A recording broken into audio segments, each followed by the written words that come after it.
Fox Sports. We are Fox Sports. We are Florida.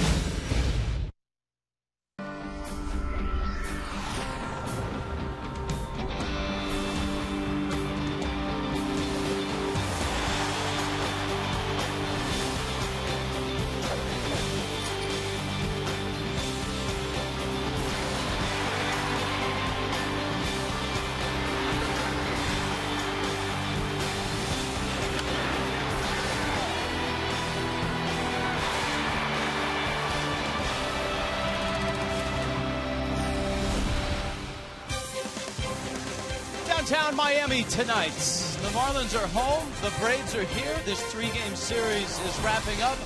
And the Marlins would like to get a win out of this series before Atlanta leaves town. So far, runs have been hard to come by for the pitch. Omar Infante, Martin Prado, Angel Ramirez. The red-orange is out tonight.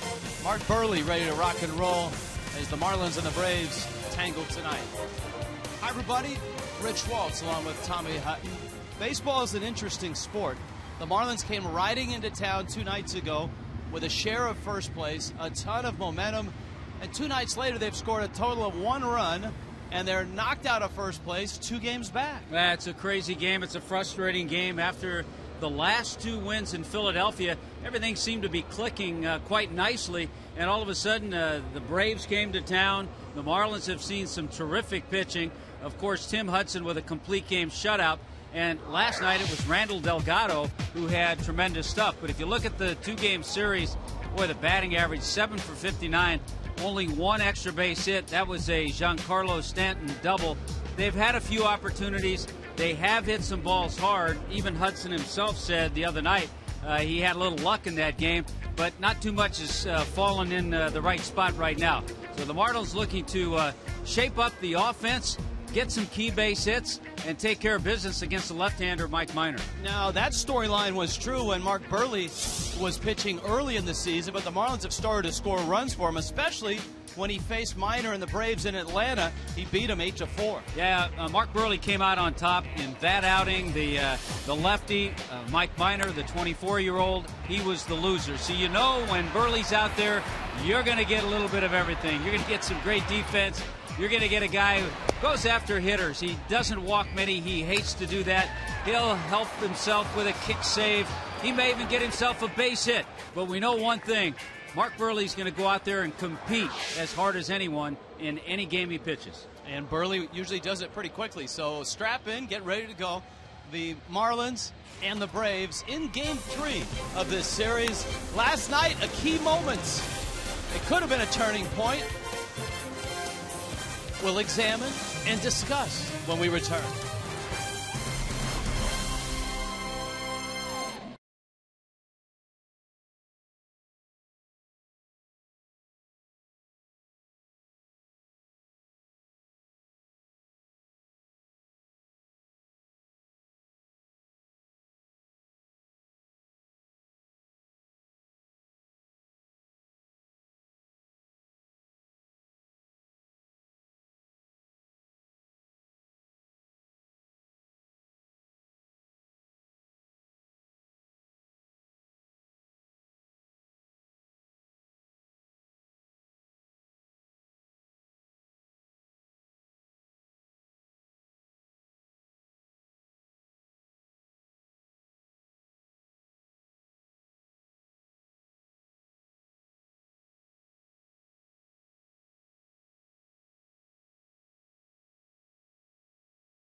At the Fish and the Braves. Let's start it with Craig Minervini, Jeff Conine. Gentlemen.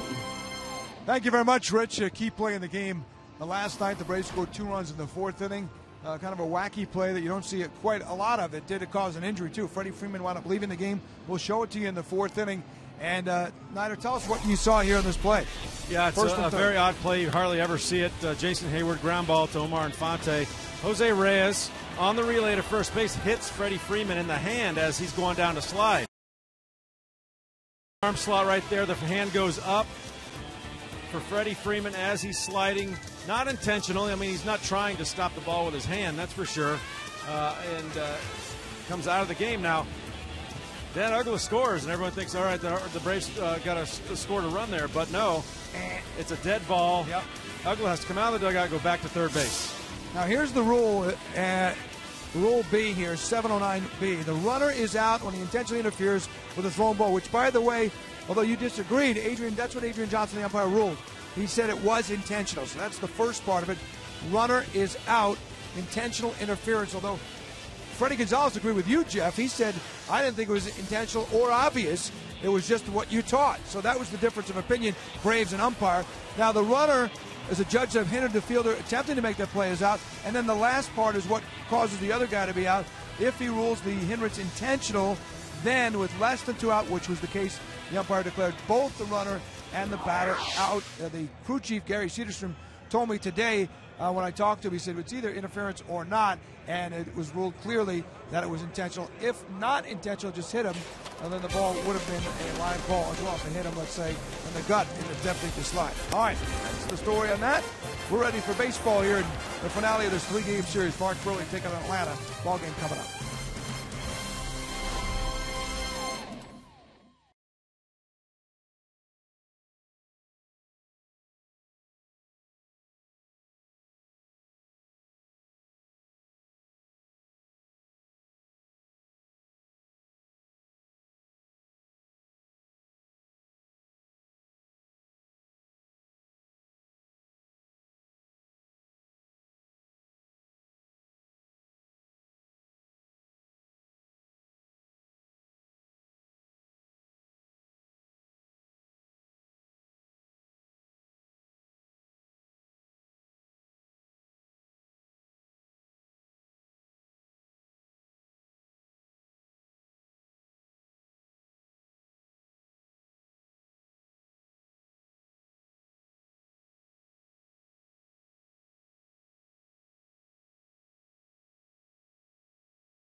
Pinch a Penny brings you the first pitch. Mark Burley delivers it, and it's fouled off the arm of Marlins catcher Brett Hayes.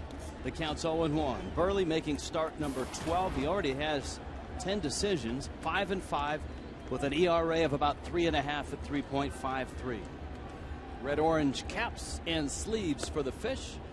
Burley misses out with fielding Colbreth calling balls and strikes tonight. I think the Marlins trying to shake things up a little bit with the red-orange. After losing a series for the first time in quite some time at the last series in April against Arizona.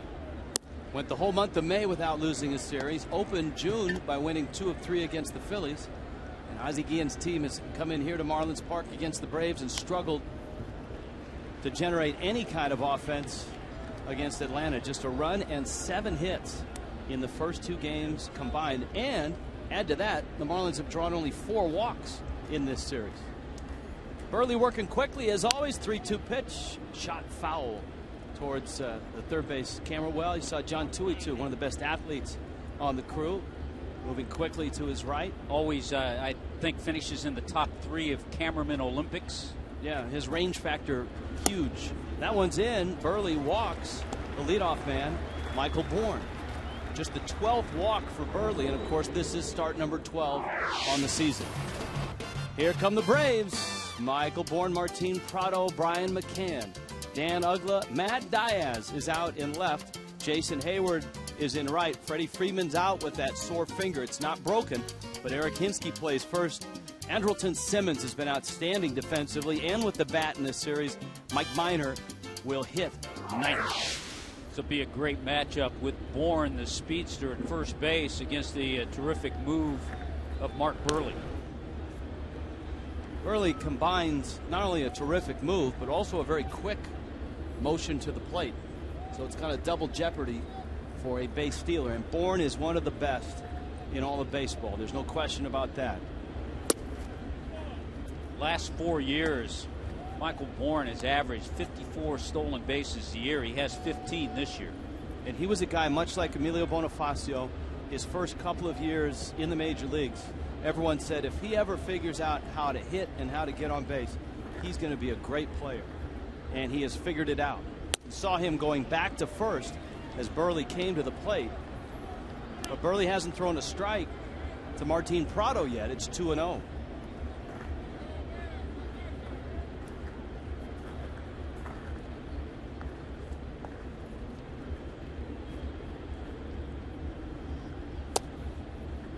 Catches the corner, gets a strike.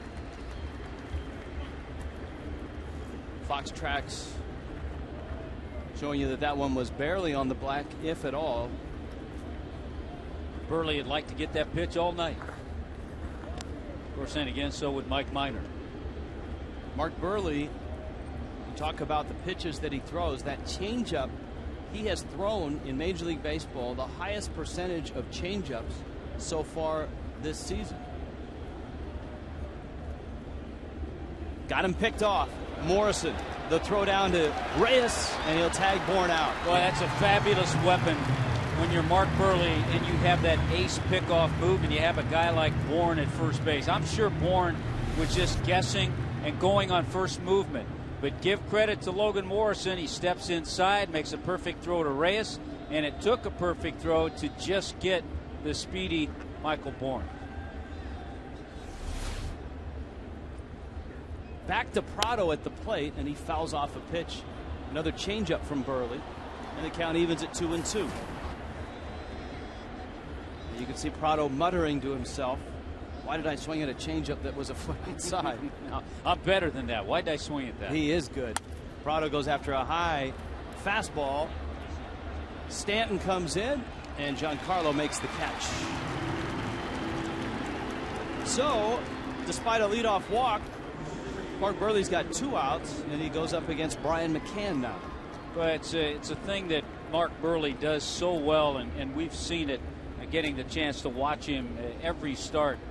Not overpowering, but after that changeup that Prado chased, then he ran his 85-mile-an-hour fastball in on him to get the fly ball out. McCann takes a breaking ball for a strike. Big night last night, 3 hits for McCann.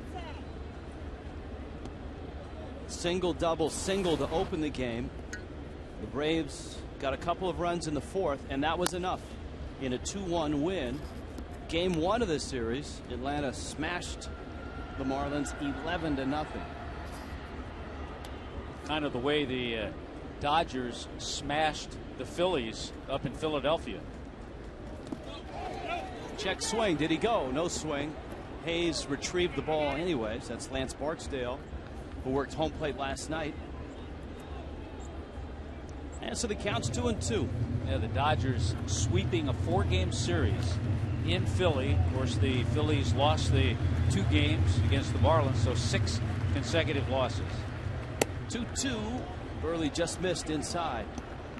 And the count full on the Braves catcher, Brian McCann. Dan Uggla's on deck. 3-2 coming from Burley. Pulls it back to the screen. The Marlins came back after taking 2 of 3 themselves from the Phillies with a piece of first place. The Braves behind them, but Atlanta's 2 wins to open this series. The Marlins and the Braves find themselves now a game and a half back of Washington. That's Ruggiano out there tonight, and he makes the catch. Burley's through the first. Marlins get their first swings when we return.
Sports Florida is brought to you by Toyota.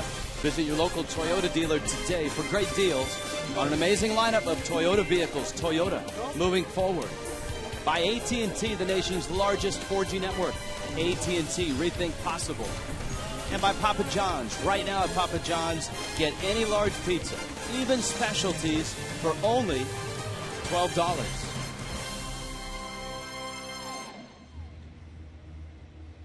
Scoreless ball game. That is Mike Minor, 24-year-old out of Chapel Hill, Tennessee, and a first-round pick out of Vanderbilt, the 7th overall pick in 2009. Young man who at one time was in the rotation at Vanderbilt with David Price. David Price pitching tonight against the Yankees. Has a little bit of all 4 pitches. His fastball will reach 92, but he's usually high 80s, low 90s. It has not been the best of seasons for Minor. Fires in a fastball for a strike. Marlins got to him in Atlanta. He's made 4 starts against the Fish, is 0-1, and his ERA is over 7.5. Did Reyes go? Yes, says Adrian Johnson. Yeah, the one thing you always hate to bring up horrific stats, because you know a big leaguer sooner or later is going to put it together. But since Minor's last win, that was on April 19th, his ERA has been over 9 in 7 starts. Reyes slices one to right. Hayward jogs in and makes the catch. Marlins lineup looks this way. Unchanged 1 through 4 with Reyes, Infante, Hanley, Giancarlo Stanton. Justin Ruggiano getting the start in center and elevated to the 5 spot. Logan Morrison sliding back into the 6th position. Donovan Solano getting a start in left. The right-handed bats are out against the lefty. Brett Hayes hits 8th and Burley 9th. And here is Infante, who takes inside. Infante just 1 for 8 in this series, and his average has kind of melted down to 303, just over the 300 mark.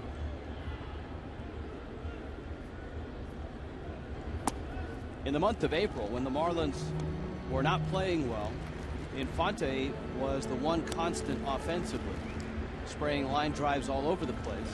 And he had a pretty good May as well, but near the 3rd week of May, the RBI started to dry up. He's 3-0 now against Mike Minor. Yeah, we talked about it the other night. The last RBI for Omar Infante was May 18th. You see Hanley Ramirez on deck. Minor to the plate. Fastball right down the middle. You know, there's a guy that we'll probably talk about, Rich, a little bit tonight, who's not in the lineup, who had a big base hit against Minor in Atlanta. There are the numbers on Infante that we were talking about. And there's a line drive into left field. And that's a good sign. But Austin Kearns had a big double against Minor, drove in a couple of runs early in that game. You said it last night, the Braves are a good defensive team. There it is. Matt Diaz, Michael Bourne, Jason Hayward, Prado, and Simmons. Simmons has really impressed the two of us up here. Ugla and Hinsky. Hinsky starting at first with the injury to Freeman. Brian McCann behind the plate again. Brought to you by Cleveland Clinic, Florida. So the Marlins have a runner at first. And let's see if they have a little more success than the Braves had when they got a runner aboard here in this first inning. Hanley Ramirez digs in, an 0-for-7 series so far. But Hanley had a lot of company in the frustration of last night. The Marlins getting just 2 hits and just a 1 run.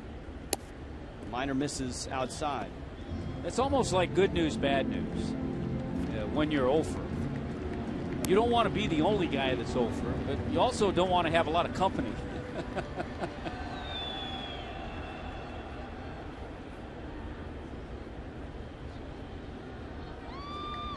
Minor ready. And a throw to first. You mentioned his struggles, and he was struggling so badly that he was scheduled to pitch, and the rainout in Washington, D.C. allowed Freddie Gonzalez to actually skip his turn in the rotation.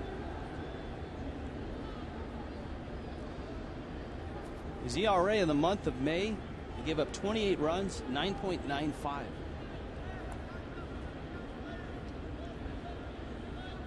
Can crouching in. Minor hits the target, but it's inside. You know, and speaking of rotations, read something, you and I were talking about it, I think a couple of days ago. The Marlins are one of 4 teams that have used only 5 starters the entire season.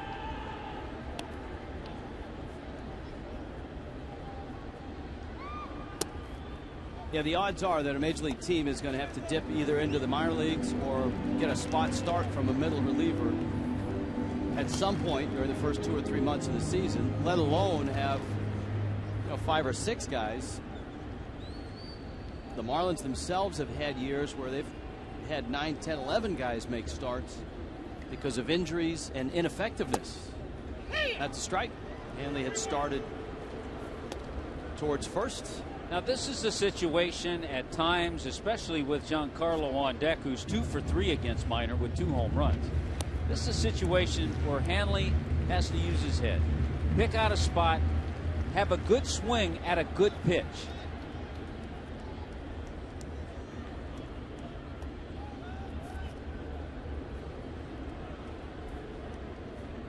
With a 3-1 count, might Omar Infante be on the move? It's tough with a lefty. It's possible. It's a little tougher with a lefty. You certainly don't want to run yourself out of a chance to get Giancarlo to the plate. That changes a lot of managers' thinking, doesn't it? Having a weapon in the cleanup spot.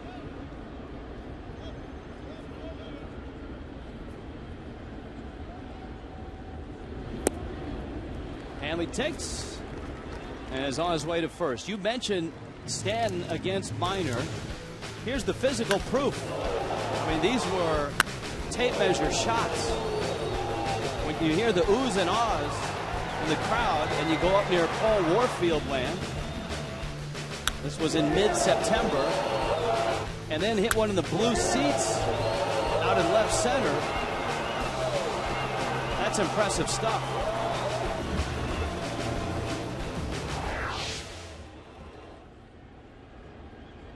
And they meet here again in Marlins Park.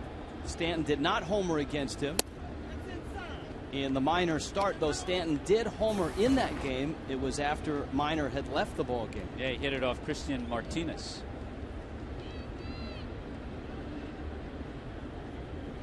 Good speed out there. Infante at second. Food for thought, by the way, threw Hanley a 3-1 changeup.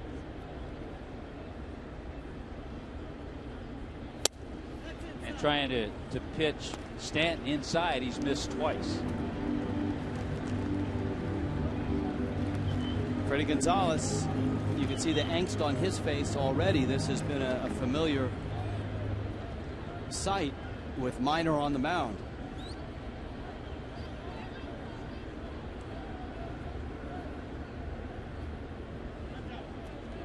And Stanton steps out. For a 22-year-old, Giancarlo Stanton, in counts like this, 2-0, 3-1, you were talking about Hanley Ramirez needing to get a good pitch to drive. Stanton shows that he's a little more mature than his age. Absolutely, and contrary to some of the others around him, Stanton this year hitting .298 with runners in scoring position. Well, he's locked and loaded here with a 2-0 count. And he goes after it and loops it into right field. Hayward has some momentum behind him, and that keeps Infante at second. Just got in on him. Not a real good attack, aggressive attack at a 2-0 pitch. Let's check on the scouting report for Mike Minor, brought to you by Coventry Healthcare. There it is. He mixes things up. He'll use all 4 pitches. The changeup's a good one for him. He has confidence with all 4. And a pretty good move. He'll mix it up. He'll use that snap throw, or he'll lift the leg and throw over to first base that way. Justin Ruggiano, in limited time, the Marlins have liked what they've seen from Ruggiano. He was having a terrific year with the Astros AAA affiliate in Oklahoma City. The Marlins, when Kearns went down, needed a right-handed bat. They also were looking for someone that could play center field, and that's where Ruggiano is tonight. Well, this sure isn't one of those things you map out in spring training. You're thinking, well, here we are June 7th. We have Justin Ruggiano batting behind Giancarlo Stanton. 325 in Oklahoma City. 13 doubles, 5 homers. But I think he's earned this opportunity. Ozzy's talked about that. He's earned it with some good at-bats, some base hits, some good swings. Morrison is on deck. It's 3-0 to Ruggiano. Been a long first inning for Mike Minor. Pitch number 20. At the knees. And let's see what Ruggiano gets here.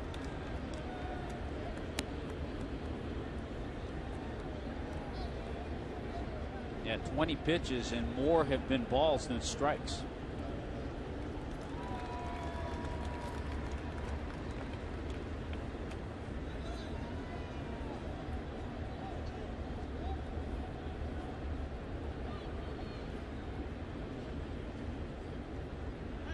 Ruggiano calls timeout. Texas A&M product. Steps out. Let's see, you get Texas A&M against Vanderbilt in this matchup. Well, they're both in the SEC now. Yeah, that's right. Here's the 3-1.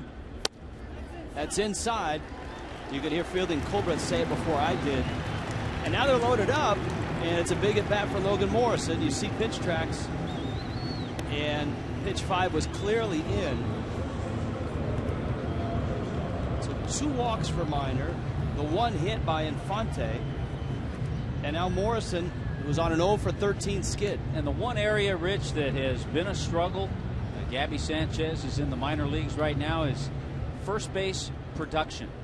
So most of that, Gabby and Logan Morrison, Lomo has played about 18 or 19 games at first base, and the production just hasn't been there, and that's a position you look for to get some home runs, to get some RBIs. 0-1.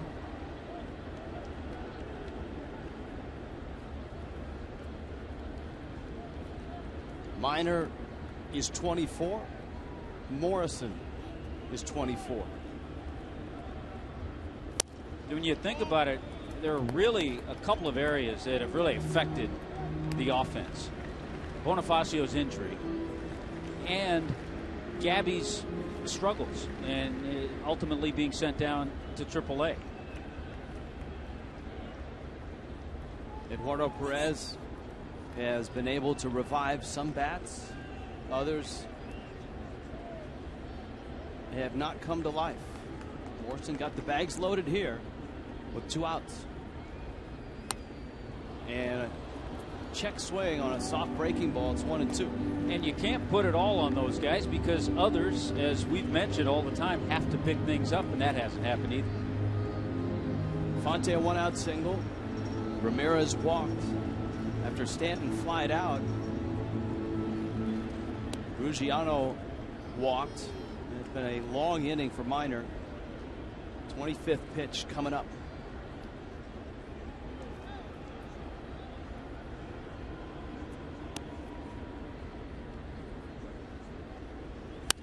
Breaking ball. Morrison lines it foul. Was a nice approach. He waited, stayed back on that breaking ball, just sliced it foul. I don't think pitchers will mind the high pitch innings as much as they used to when it was hot, sticky, and humid and outside. No, this is a very different environment. There were times that you could see some visiting pitchers wilt in about the 5th or 6th inning. Morrison, a lefty-lefty matchup. Some of his best ABs lately have been against lefties, but not this one. Minor gets a breaking ball at the knees for a called 3rd strike. And the Marlins leave him loaded in the 1st.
H. Gregg.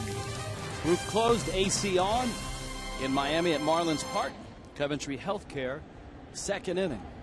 Lefties on the mound. Both have a very different pace to their work tonight. Burley floats a changeup outside to Dan Uggla. Matt Diaz, Jason Hayward to follow. Of course, Uggla had the explosive start to this series and a triumphant return back to Miami. And his first taste of Marlins Park, he went wild, driving in 5, hitting 2 homers, bouncing 1 off the Clevelander sign, hitting the middle of the sun out on the home run sculpture.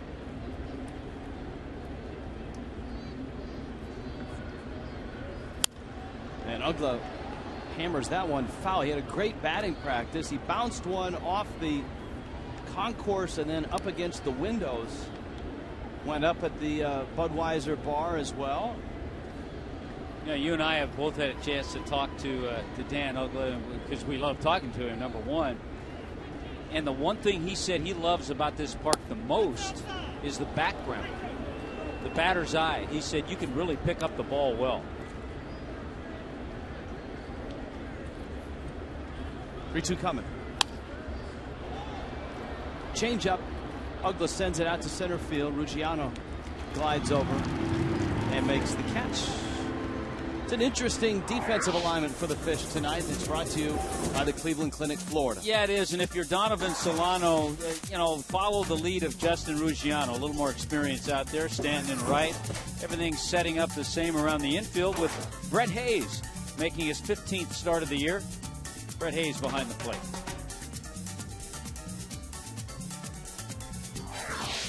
Matt Diaz now goes after the first pitch. Reyes in the hole. Quick release. Great throw. Terrific play. Jose Reyes. The crowd loved that one, too. Boy, he made that look easy. Deep in the hole. He knew that Diaz has average to below average speed. So he had time. This is how you slow the game up. You hear youngsters saying, got to slow the game up a little bit. He got to it, made the nice flip and a perfect throw to first.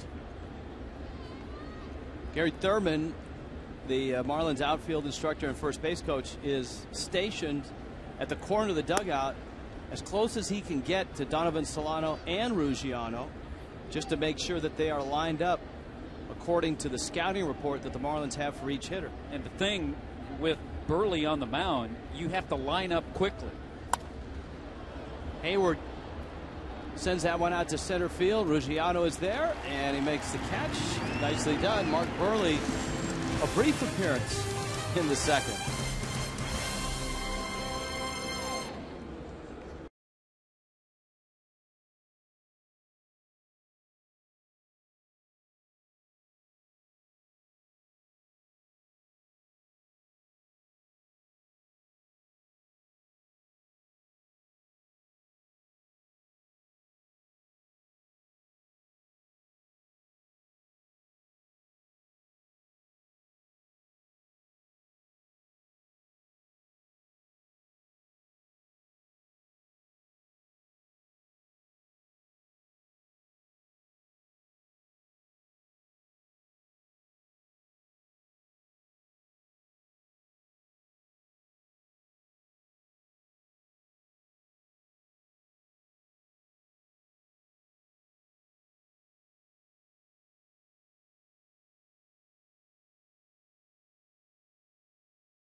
En español es presentado en SAP por Coventry Healthcare of Florida. In Miami tonight, Marlins and Braves. A scoreless ball game. Mike Minor goes back to work. Mark Burley, a much different pace than Minor. Minor labored through the first. And it's not that Burley has thrown fewer pitches. In fact, Minor has thrown one fewer pitch than Burley has. It's just the pace in which Burley has worked. Yeah, but Minor just starting the second inning. Burley's all done with it. Breaking ball for a strike. And the count's 1-1. Now this is the part of the order where the Marlins are hopeful to get a spark. Donovan Solano, Brett Hayes, and then Burley is due up. Solano pops a pitch up. Ugla on the outfield grass makes the catch. There's an out here in the bottom of the second. Hayes is on his way to the plate. This copyrighted telecast is presented by the authority. The Miami Marlins may not be reproduced or retransmitted in any form. Accounts and descriptions of this game may not be disseminated without the express written consent of the Miami Marlins.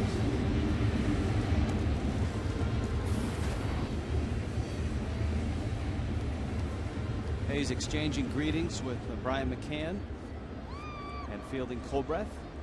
You know how there's that fraternity of hitters, the hitter's card that we all carry.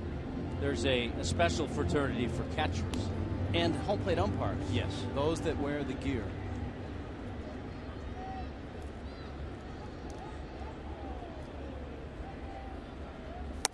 Although there were 3 gate crashers to that fraternity the other night, the first game of the series. Those 3 kids that were sitting behind home plate with the red-orange jerseys and the umpire masks They're on. wannabes. They were very well choreographed, though. They were having a good time. It's not often that you see, I mean, you see fans come to the game with their favorite player's jersey on, their favorite team cap on. Not many fans come to the game dressed as their favorite umpire.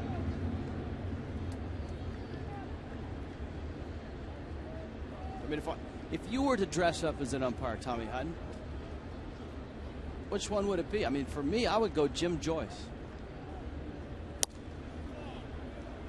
Fastball misses outside. Jim Joyce would be a good choice. I think he shaved it, but when he had the mustache, Bill Hahn was always a favorite.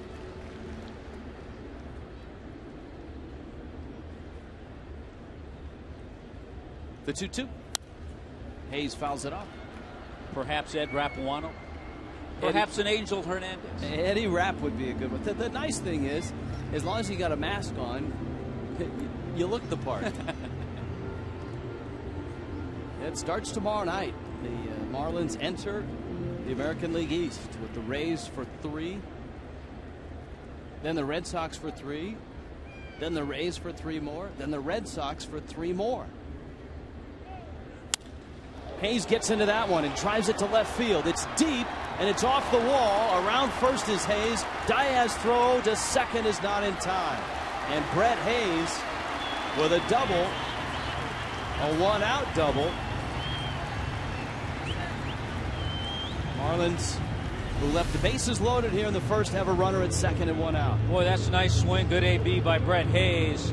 And to try to get things going, and we mentioned Hayes making his 15th start behind the plate. The Marlins, in his 14 starts, are 7-7.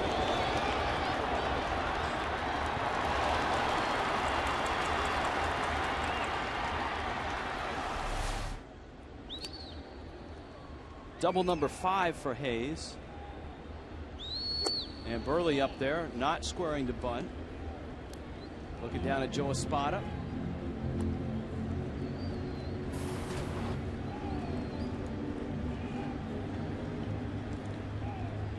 Prado at third is on the grass. Hinsky at first, starting to creep in. I think with nobody out, you'd definitely be bunting, but now with 1 down, maybe you get a fastball, let Burley swing. If you get in a bunting situation tonight, if you're the Marlins, you're going to want to try to take it toward Hinsky. You don't have the slick fielding Freddie Freeman out there. Burley, now that's an ugly swing. And he would be the first to admit yeah, that. Absolutely. That's why I said it. Burley, a guy that, I mean, thoroughly enjoys the game, is one of the most active pitchers, maybe the most active pitcher I've ever seen during batting practice on days when he doesn't pitch. He likes to get to the cage early. He likes to take some cuts until Ozzie chases him out. I heard a story the other day that when he was with the White Sox, he was always the guy who went out to catch the ceremonial first pitch. Yes. He said it kind of started and it became a tradition. Here's the 2-2. A little tapper. Plus, he said he learned early, and he was a young player then. They gave him stuff. He would get like television sets and gift certificates, and he gets to shake hands with the celebrity who's throwing out the first pitch. He said he kind of became like the unofficial mascot of the first pitch. You know, right now I hear he's in negotiations with Billy for that role. He's staying alive against the lefty, the 2-2. Fastball. Burley sends it out to center. Bourne is there, and he makes the catch. 2 outs. Here comes Jose Reyes. The Saturday Spectacular with the Rays is, of course, on a Saturday. That's why it's the Saturday Spectacular. 7:15 start. The party begins on the West Plaza at 5. Music, entertainment after the game. Stay in your seats for a fireworks spectacular and enjoy a live concert on that West Plaza. 1-877 Marlins. Go to marlins.com. A weekend with the Rays and then the Red Sox on Monday night. And that, by the way, Saturday night is a non-televised game, so you're going to have to come out to see the Marlins and Rays. Of course, it will be shown on the Rays broadcast. No. Am I wrong on that? You are wrong on that. It's Big Fox. Oh, okay. It's a Big Fox game. Dick Stockton will be in town. Dick Stockton will be here. A strike to Reyes. And it's 1-1. So Dwayne Stats gets the night off as well. Dwayne Stats. I believe Brian Anderson will work with Dick Stockton on Saturday So night. he will not get the night off. No, he won't. We'll leave him a fine parting gift here in the booth. Yes, we will. Matt Moore, Carlos Zambrano on Saturday. James Shields, Anibal Sanchez on Sunday.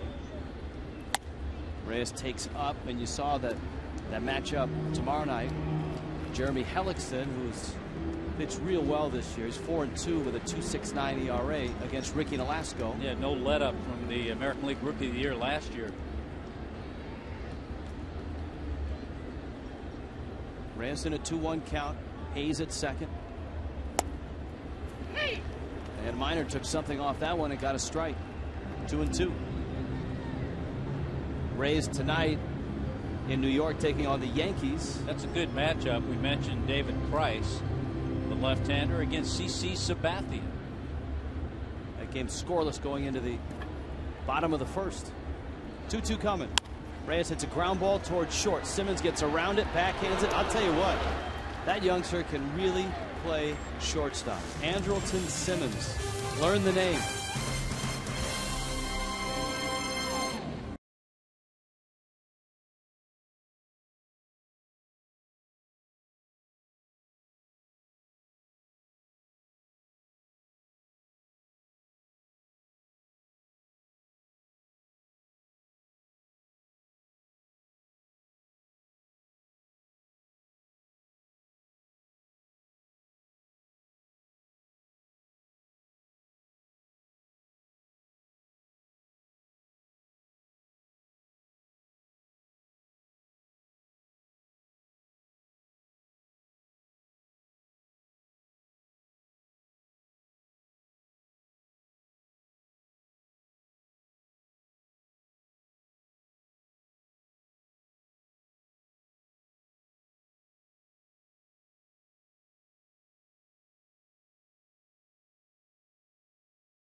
Marlins Park. Talk a little Hanley Ramirez over at third base. First, Ozzie Guillen's thoughts. He's been very impressed with Hanley's D at third so far. I mean, I can only talk about the people I watch. Yeah. I think it's the best one so far. I mean, even we play against Wright. And Wright, to me, is one of the best third basemen. And Hanley's play up to that caliber. You know, this kid. I know nobody see how good he be because he's not, was at third base. That's why no people put too much attention to it. But I think Hanley is better, 100% better than what we thought. So where does he rank? Well, he's second in putouts in the National League over at third base. Chris Johnson is 39, Hanley is 38. And in fielding percentage, always a great measure for how you're doing at a position. He's also second. Placido Polanco is at 992. and Hanley is second at 984. And you haven't noticed virtually anything negative. He's gotten used to the position. He's worked well with Reyes, especially in the last 2 months there, and he's doing a great job, guys. You're right about that. There's a liner that's fouled. The thing that has come quicker than I think most people have expected, Tommy, the instinctive plays all of a sudden he is starting to make. And that just shows you the kind of athlete he is, to have those instincts. I saw him today taking lots of ground balls off the fungo bat of Joey Cora. And Joey was purposely, and Hanley was asking him to hit him to his backhand, hit him hard to his backhand. And he was making a lot of plays up the line. Joey Cora, a very good infielder in his day. He was a second baseman. Hinske pulls a ball. Morrison knocks it down, picks it up. Burley's there. The throw. Look at that. In time. Morrison surrounded it and then finally corralled it. And Burley was waiting and niftily got his foot and his glove in the right spot. One thing you know is that Burley's going to be there. Lomo didn't panic. He had time. There's the flip, and Burley with the little snag catch. But off the heel, but was able to chase it down and wisely picks it up with the bare hand. And then, yes, Burley's there. He got a little bit of time because Hinske was the runner. Burley could have barehanded it like Paul Konerko on the Burley play from last year. But he chose to use the glove. Here is Simmons. We were just talking about him at short, and he's been pretty impressive at the plate as well. That's his 4th hit of the series as he singles to left field. Our Cholula hot sauce spotlight player. We told you last night he went to West Oklahoma State Junior College, growing up in Curacao. Won the batting championship in Single A. Guy that started as a pitcher. That's thus the strong throwing arm from short. Minor will square, sets it down. It hit the bat twice. And you heard Fielding Colbert say he was out front. The ball hit the bat twice. Freddie Gonzalez is going to argue.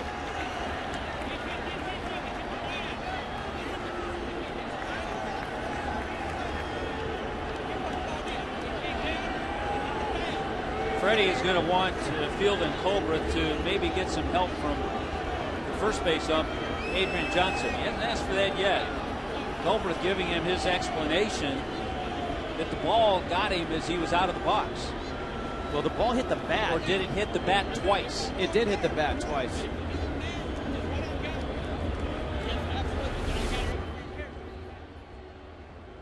Once, twice. I don't think he's out. He clearly was in the box, Tommy. He was not out of the box. No, he wasn't out of the box at all. And so that should be a foul ball. Comes up, looks like it gets his right hand, his fingers. That should be a foul ball. He's inside the box. And it hit the bat. Even if it hits his hand, if he's in the box, it's a dead ball, and it's a foul ball. So the Marlins get a little break. I'm sure first base coach Terry Pendleton, by the way, there is Minor trying to understand that call. Terry Pendleton warning all the runners, hey, this guy has a great move. And just that will shut down a team's running game.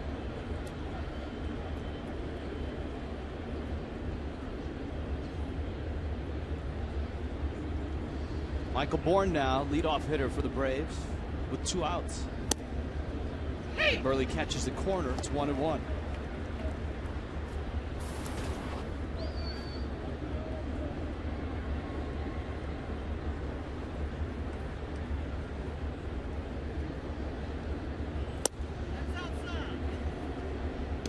Two and one.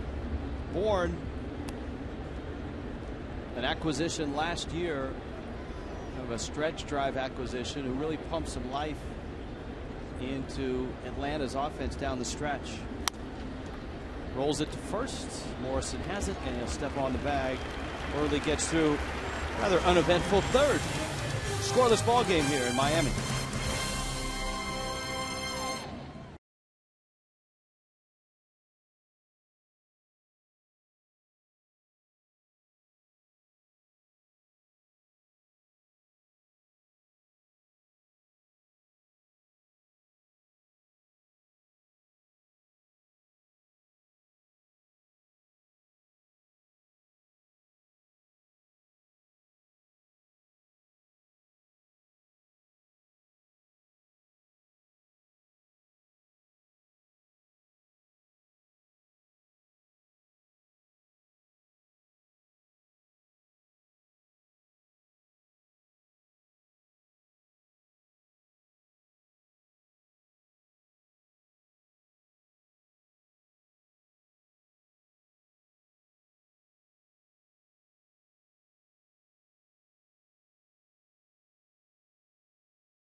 with Mike Minor trying to bunt. He's out right here. Hit him right here. Hit the bat again right here. We have the ruling. We have the ability to check in every once in a while with an umpire representative up here in the booth. And the ruling is if it hits the bat twice and if it hits it the second time in fair territory, he's out. Which it did. Didn't hit him. Hit the bat twice, but the ball was in fair territory. It was out in front of the plate. Boy, not by much. Yeah, I know you're looking like you don't agree with me, but it was out in front of the plate. I'm not. I'm looking like Freddie was looking. Like what? How'd Freddie make out? Not too good. Here's Infante, and he takes a strike.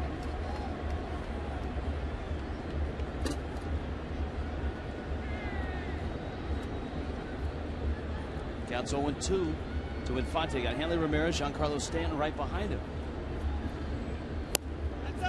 Ooh, close pitch. Here's another look at it.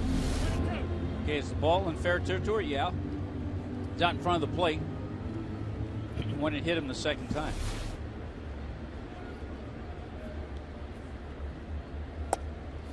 That is strike 3. Minor brought it in beautifully. And so Minor has struck out a pair. It's an interesting rule because you see it not often, but it happens where on a swing, a hitter will hit the ball twice. But usually that's because it's on a backswing and the ball's behind him, not in fair territory. In this case, the ball was in fair territory in front of him. And fair territory is anything from the plate straight up. The plate is fair territory. Even the back of the plate is fair territory. It was a quick call by Field and Culbreth, and it was the right call.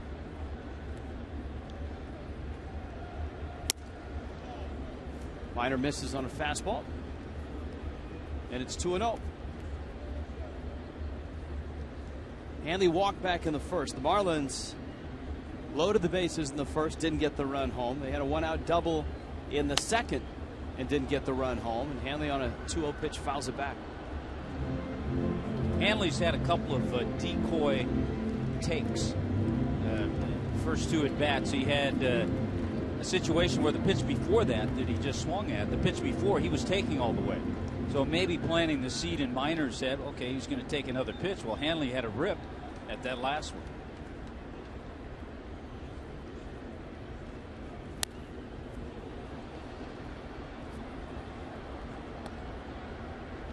What gets Hanley in trouble every once in a while is swinging pitches out of the zone.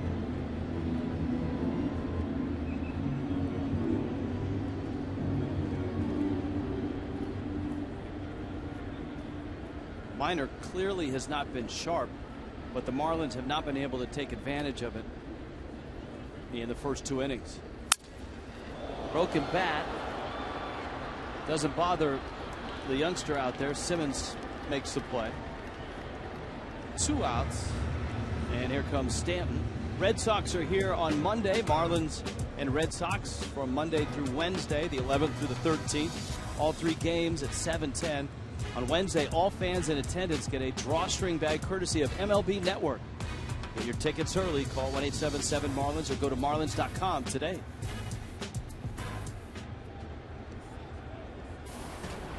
One thing Minor has done a lot tonight, he was successful that time with Hanley, sawing him off. He's not been afraid to go inside to the right-handed hitters.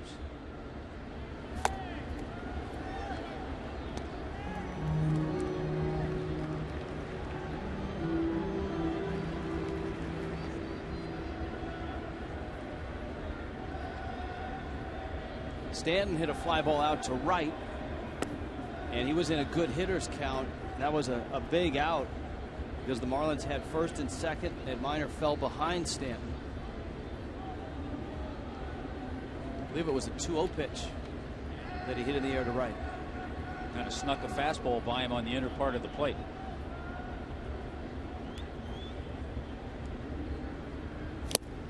Goes in on him and gets a strike.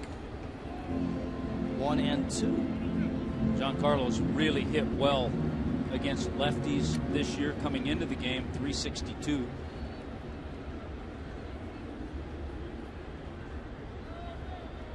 1-2 coming.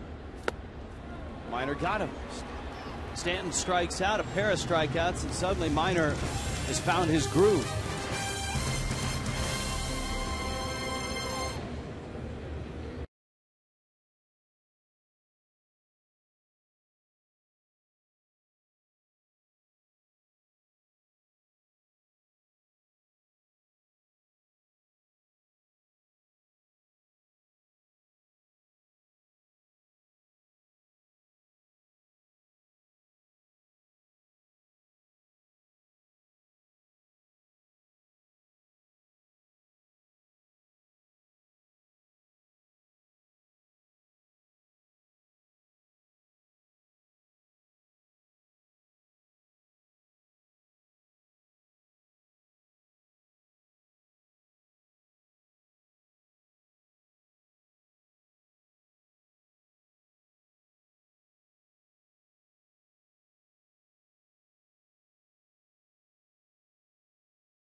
They get a game of this 3-game set.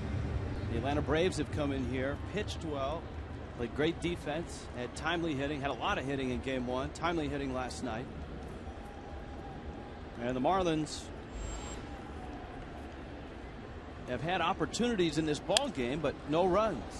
Prado goes after the first pitch. Ruggiano's had a lot of business in center so far, and he makes the catch. This is the 4th inning, which means the AT&T phone will appear. We'll flip it, and here comes the trivia question. 73, 2 Braves hit 40 or more homers each, but didn't drive in 100 runs. Okay, in 73, I believe that was the season they had 3 players with 40 or more home runs. Darrell Evans, Davey Johnson, and Henry Aaron. So 2 of those guys didn't have 100 ribbies. McCann lines that one down the left field line. Foul. That's against the shift that the Marlins had. And remember last night, McCann twice went to left field to get hits, despite the Marlins overloading the right side of the infield. We will be in shift heaven over the weekend with Joe Madden.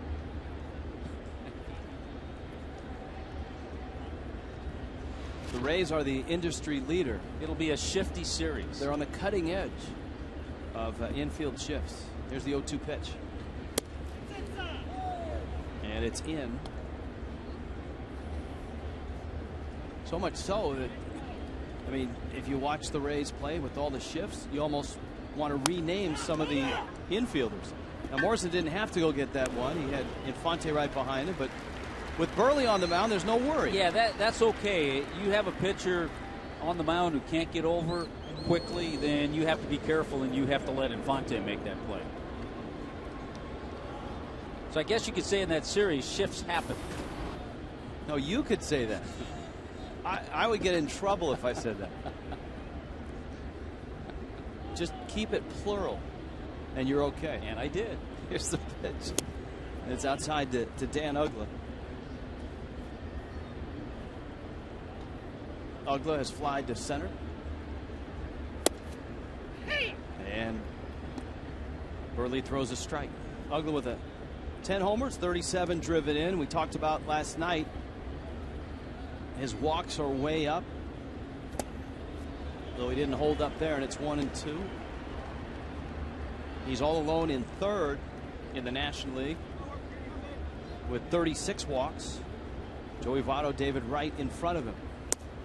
And if that trend holds, because Ugla's always been up there in strikeouts, and he's up there again this year. And he always will be. But if he gets to 100 walks, then all of a sudden people, I think, start seeing him in a different light. He punctured the 90 walk mark once in his career. That was a typical Mike Schmidt season. He'd strike out over 100 times, but he'd walk over 100. 2-2. Up and in. But you kind of disregard all of that when you realize over the last 6 years, Ugla has averaged 32 home runs and 91 RBIs. Yanks that one foul.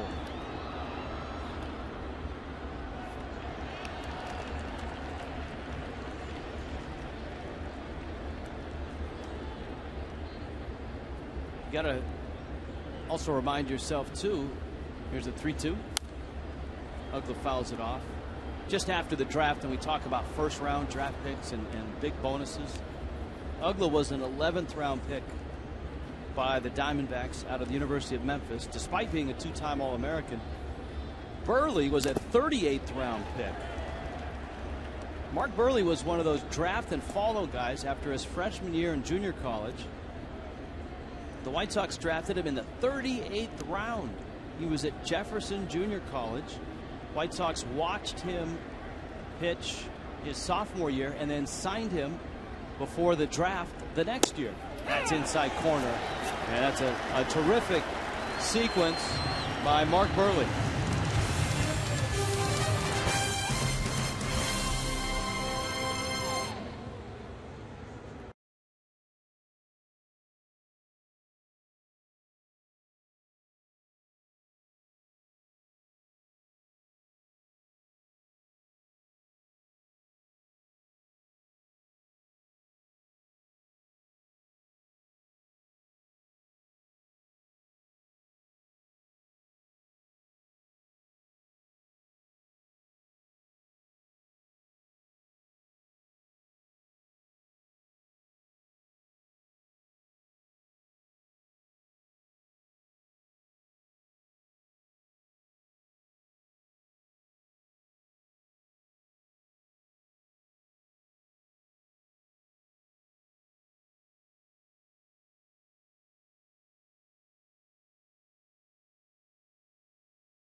Accident, slipper, fall, one call, that's all. 1-800-NEED-HELP. That's 1-800-633-3435. And by Columbia Pictures movie, That's My Boy, starring Adam Sandler and Andy Samberg, in theaters June 15th. No runs tonight for either ball club. Justin Ruggiano tomahawks one foul. I like to kind of check things and back things up, and I was just looking at the career numbers of the Hall of Famer Mike Schmidt. 7 times in his career he had over 100 strikeouts and over 100 walks, and we all know about the 548 career home runs, but his on-base percentage in his career, 380.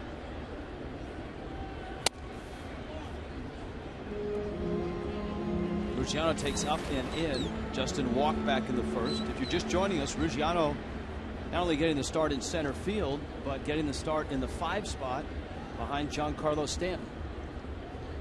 That's outside. Well, I like the job that Fielding Culbreth does. He lets you know. We've heard him numerous times tonight say that's inside. That time he said that's outside. He had a great explanation after that bunt play where Minor was called out. He was very forceful, outlined it quickly. He diffused an angry manager.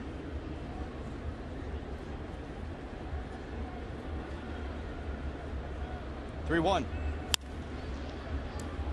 Ruggiano doesn't get cheated in a hitter's count. He takes a good rip. Yeah, you can see every once in a while his swing gets a little long, and I'm sure pitchers try to crowd him inside. But if you make a mistake out over the plate, he's going to give you a good swing. Counts 3-2.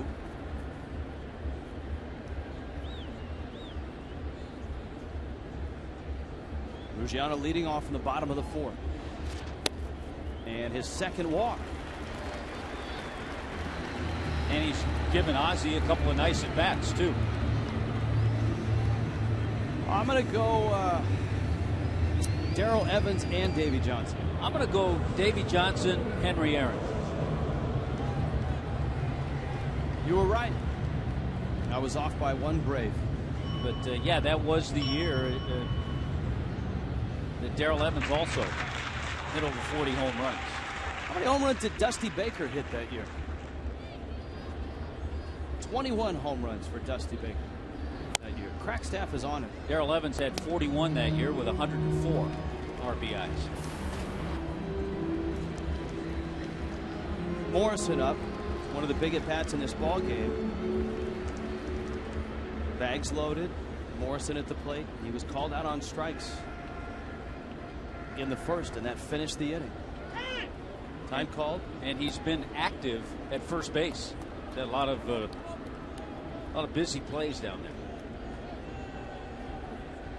Morrison now in an 0 for 14 with 5 strikeouts.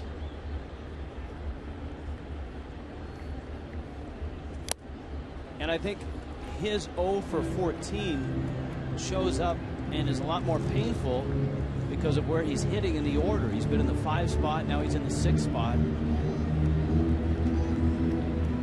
John Buck's struggles have been painful, but he's been down in the 7 and the 8 spot, where everyone has been struggling.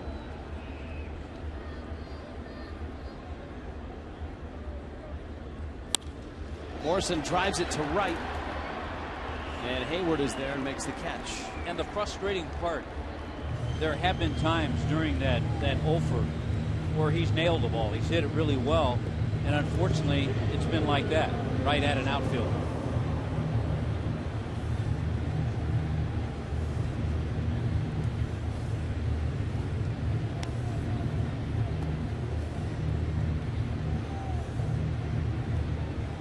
Now Donovan Solano.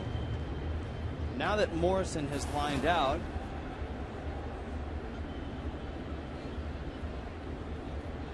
Ruggiano, as Jeff Conine pointed out, runs well. But Tommy, in the scouting report, Mike Minor has a plus move to first. Yeah, you might think about hit and run, maybe not on the first pitch, maybe a little later into the count. I wonder if Donovan Solano got a chance to watch his brother Jonathan caught this afternoon in the Nationals game against the Mets. Went 1 for 3.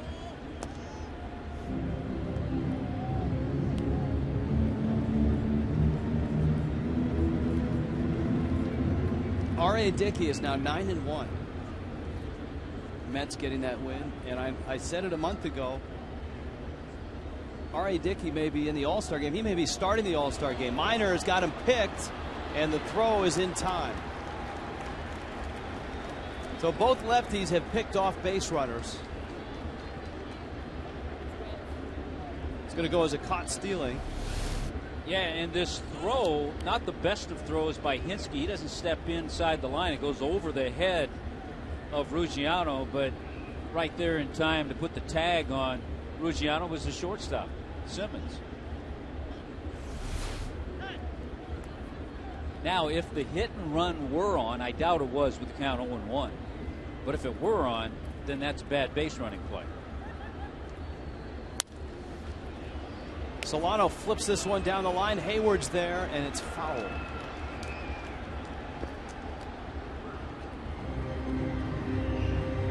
We know that many of you watch the telecast with your computers, your tablets close by. If you'd like, on on Sports Illustrated's site, SI.com, their baseball page, there's a nice article on Giancarlo Stanton. And the title is Mr. Incredible. Albert Chen talking about some of his legendary home runs from the minor leagues up through the home runs this year. And he is pretty incredible watching him attack a baseball.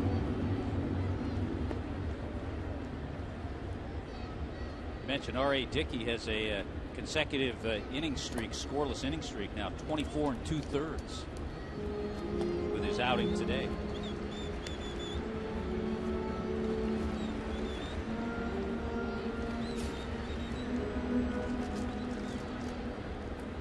Two and two. Would it be something if he were starting the All-Star game?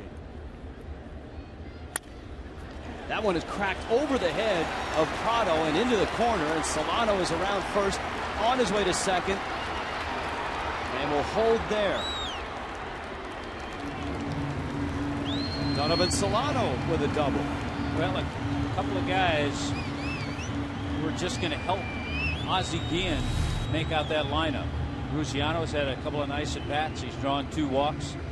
Good AB there by Solano, and he caps it off with a shot. It turns into a double, a 2-out double. And he just keeps, we reference this, and I hate to bring up spring training stats in June, but he had over 400 in spring training, and he impressed everybody in the spring. And the Braves aren't even going to mess with Brett Hayes. They'll take their chances with Mark Burley.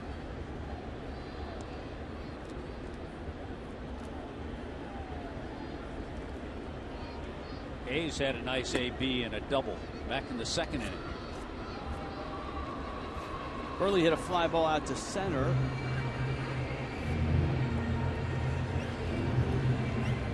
And he stands in with Reyes waiting on deck.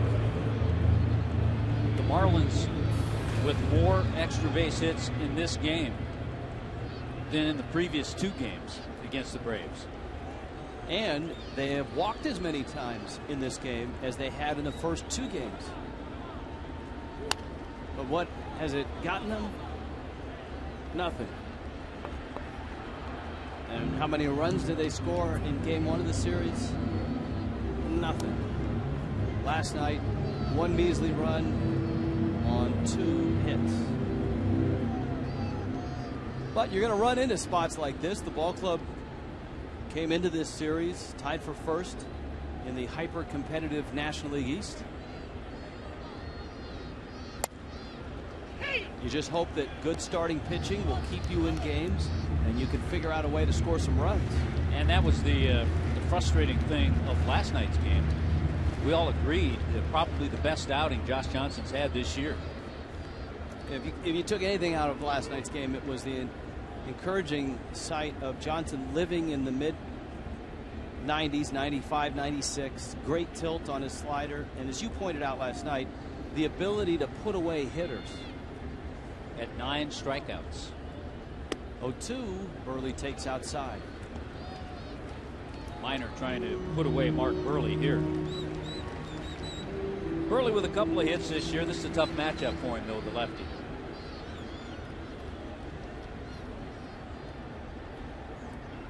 Solano, a 2-out double. Hayes walked intentionally. And of course, remember the inning opened with a leadoff walk to Ruggiano, and he was picked off by Minor.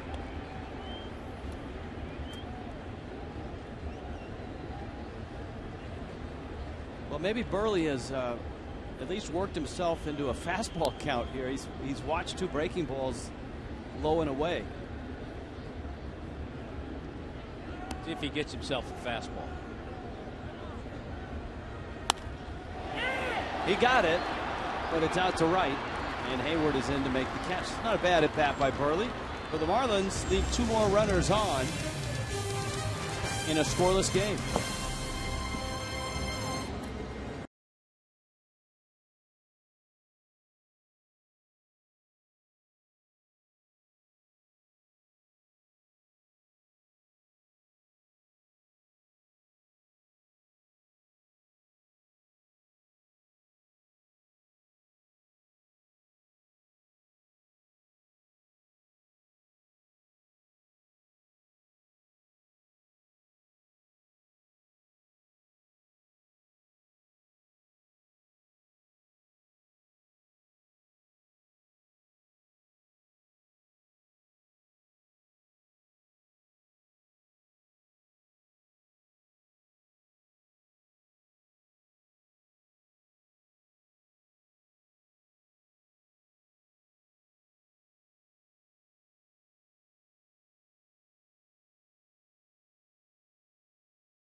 net above me here, just a small area, probably about 20 feet by 20 feet or so, just on this end here toward left center field. The reason is not these fans here. They watch the game closely, but the bartenders were getting nailed with some batting practice balls. Kevin, the bartender, said he almost took one right in the face. He also said they lost a top shelf bottle as well, so it gives new meaning to drinks like the mudslide maybe or the highball. But now they put this netting in here, which will cover the area and at least keep the important thing here in the Cleveland, the most important thing, the booze, safe.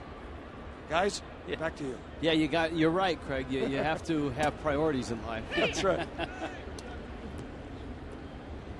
Matt Diaz with Jason Hayward and Eric Hinsky. It's a scoreless ball game. Marlins have left 6 on base. The Braves have left just 1. And Diaz takes inside. Diaz getting the start against lefties this year. Well, there's a reason for that. He's hitting .316 against lefties this year. Diaz trying to slow Burley's pace down. Diaz, one of the few major league players that probably got a little misty-eyed when it was announced that the Marlins were moving out of Sun Life Stadium, because he absolutely crushed there. He was just a tick under 400 in that ballpark. Yeah, overall, he's a .366 hitter against the Marlins with 10 home runs, but a lot of that damage at Sun Life. Diaz started his year last year with the Pirates, appeared in 100 games. The Braves got him back for the stretch drive. Reyes quickly to first. Burley has the first out of the 5th. Time out for the Just for Men Auto Stop Foolproof Stats. Ryan McCann's a guy that has hit the Marlins well in a Braves uni. Just as the Braves are counting on McCann, you can count on Just for Men Auto Stop for foolproof results.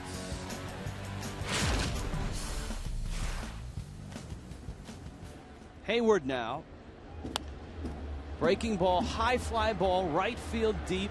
Stanton into the corner, disappears, and the ball doesn't get to him. It either hit the seats or possibly a fan and then trickles down. From our angle, it was impossible to tell if that fan had reached over.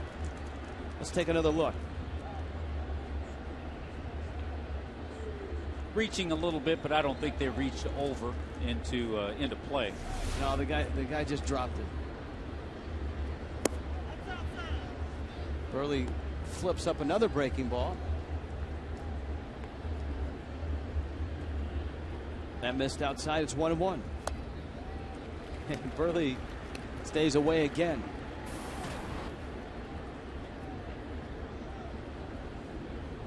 See, one of the subtle game plans of the Braves is to try to slow down the pace of Mark Burley. Didn't work for Jason Hayward as he stepped out, adjusted his gloves, and then took a nice cut fastball on the outside corner for strike 3. You know the stories we tell about Tim Lincecum getting to high school weighing under 100 pounds. Mark Burley was cut from his high school team both his freshman and his sophomore season. He was only 5 feet tall, and he hit a growth spurt in high school, and all of a sudden he made the team as a junior. As a senior, went to junior college, as we told you, 38th round pick, and signed with the White Sox. Signed in '98. He was in the big leagues in 2000. Hinsky went. Counts 1-2. I used to remember hearing stories about many-time All-Star shortstop Larry Boa didn't make his high school team. Mark Burley right now is working him. He's working him. Punches out Eric Hinsky in a scoreless game in Miami.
por Toyota. Well, let's see if Cookie and Raul are working quickly tonight, much like Mark Burley. Hey, Tommy Richie, you like my shirt? Look, you're killing us. All over the place. You're killing us every night, Cookie. We're all dressed up over here with ties and coats and all that, but that looks good. I like that. Absolutely. But we have the way Burley's pitching tonight. We have to talk quickly. Well, I'll tell you. Mucho rápido, Yes. Raul. Definitivamente, you have to do it quickly. Minor, on the other hand, he's taking a little bit more time between his pitches. But Burley, what is it, like 2.5 hours more or less? He averages his starts. Yeah, he's one of the notoriously one of the quickest in all of baseball. Minor though, and guys, over here we've been talking about how the Marlins had Minor on the ropes, didn't get any runs, and suddenly he looks like a different pitcher from the first 2 innings. Well, that was the time that we could have scored off of him, and he was his control was off. He was walking people, and now he's raised his he pitches all the way to 85 now, and we weren't able to get a base hit, especially taking a strike with bases loaded down the middle. You got to swing the bat. Reyes takes inside, the count's 2-2. Hey, Rich, Tommy, does little Jose travel with you guys on the plane? Yes, he does. Although I got to tell you, the security is tight. He has his own posse. An entourage? He has his own people. Nice. And we have to be very careful with how we approach him. That ball's hit to left. It's deep. Diaz back at the track. Off the top and gone! Jose Reyes, his first. And the Marlins have their run. 1-0. I really enjoyed that. This is the first time we have a home run while we're both on the air at the same time. That was fun, Rich. Yeah. I mean, and Tommy and I were talking about it, guys. We thought he would go deep up in Philadelphia. We were just off by a series. That's good to see. It's the longest stretch he's ever gone without a home run. Great to see, and at a great time, too. Absolutely, and I think that he's done a great job playing shortstop for us, the way he's played with the enthusiasm that he does and everything else, and his fielding and his arm, everything. It's just real good to see him hit that home run and put us ahead 1-0 now. Nice adjustment there on that high pitch, too. Yeah, a mistake by Minor got that pitch up, and Reyes went up and got it. Hey, real quick, Cookie, while we have you, what have you thought of the young shortstop, Andrelton Simmons? I think he's outstanding. They were great hands, and he has a pretty good idea who's running. He don't have to rush a throw when he don't have to, and then when he needs to, he fires a rifle down to first base. I think he has great, absolutely range, and he showed some power the other day in the first game when he got 2 or 3 hits. The kid is going to be a good one. Yeah, I'm with you. And a guy that was originally a pitcher, now a shortstop. You don't see that conversion made very often. That is very true. That's very rare that you could do that. But he's adjusted very well, and especially playing shortstop. By the way, the home run allowed by Mike Minor, the 14th he's allowed this year, that leads the National League. He sure has given a lot of them, that's for sure. Here's the 1-2 coming to Infante. Bounce to third. Prado throws him out. All right, guys, have a good telecast. Have a good one, Richie, Tommy. All right, hold the lead. Hold the lead. If the Marlins need a run, we may come back to you for that. We'll be right here waiting. We'll be here. Hey, there's a lot of times, Rich, when a guy will hit a home run like that or get a run in a situation where the Marlins have had trouble scoring, and then they'll go in the dugout and they'll tell Mark Burley, they'll say, all right, Burles, there's your run. Go get him. Well, once again, it's the top of the order, the top 4 hitters we talked about on Marlins Live having so much success. A couple of doubles from the bottom part, though, tonight. Solano and Hayes. And Ruggiano in the 5 spot has walked twice. That's right, Jose. Numero uno.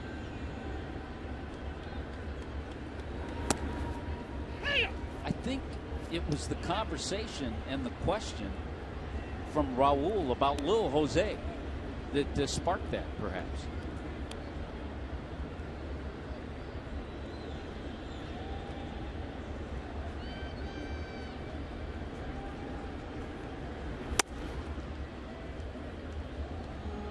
Well, you know, the one thing that has been true is that I don't think Jose and little Jose have been ever spotted in the same spot at the same time. No, they have not. Here's the 2-1.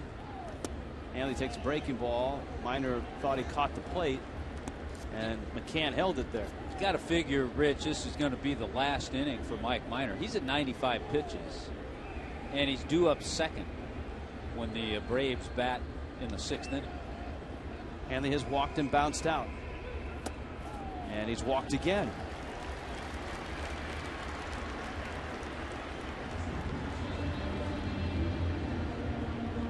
I'm sure Freddie Gonzalez would like to see Miner finish this inning. He's going to get his pitching coach, Roger McDowell, to make that phone call down to the bullpen, though, just in case.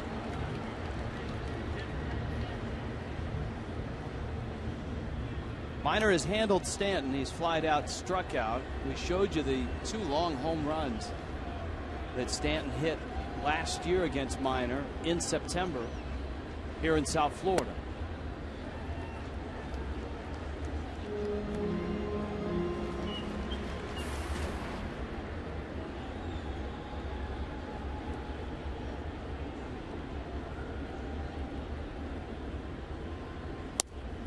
See, the Reyes home run, Rich, easy to determine the distance because it hit right on top of the fence. 355. Outfield wall is what, 12 feet out there? Yeah. And 344 down the line, so a little bit over where that ball hit. You have to be a very athletic outfielder to get up to the top of that wall. Personally, I like the walls that are 10 feet because then you get that outfielder every once in a while pulling a home run ball back. But 12 feet is probably not going to happen.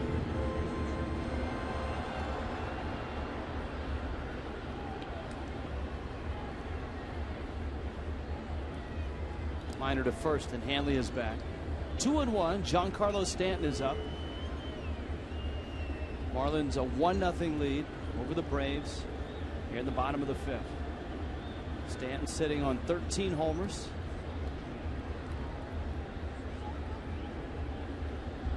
A standing invite from Matt Kemp to join the National League in the home run hitting contest. Stanton would like to not only join the home run hitting contest but also be on that all-star team, and he certainly deserves it. They'll keep voting.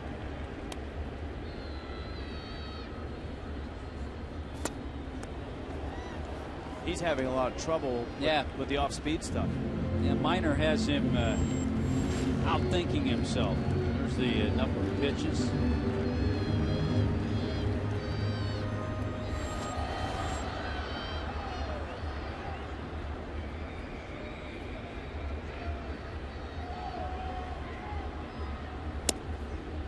Missed away.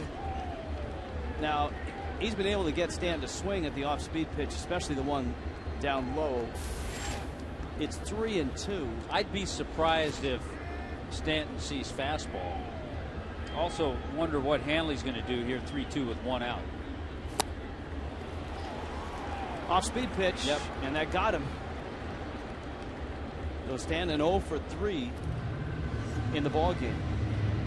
Corona Light wants you to find your beach this summer with the Miami Marlins. Corona Light is offering 6 lucky Marlin fans the chance to win 4 tickets in a Fiesta Suite for an upcoming game at Marlins Park. Just go to your local participating retailer, look for the Corona Light display for details on how to enter and win. Ruggiano out to center.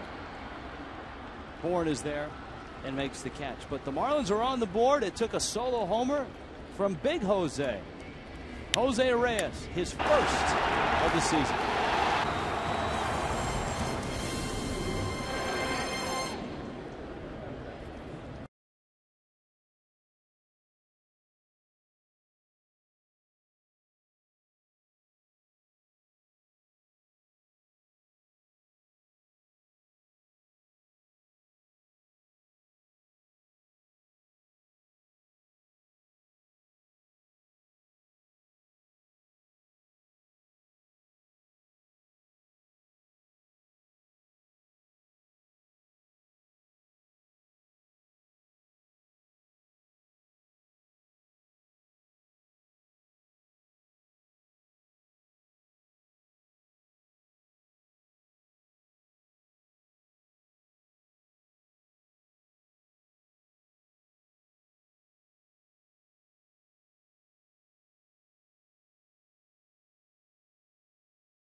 Well, he's done what we've seen him do all year, make pitches, field his position. He's worked inside. He's done that to both lefties and righties. Right now he's retired 8 in a row. The last to reach base was Simmons, who's batting now. In the Subway 6th inning.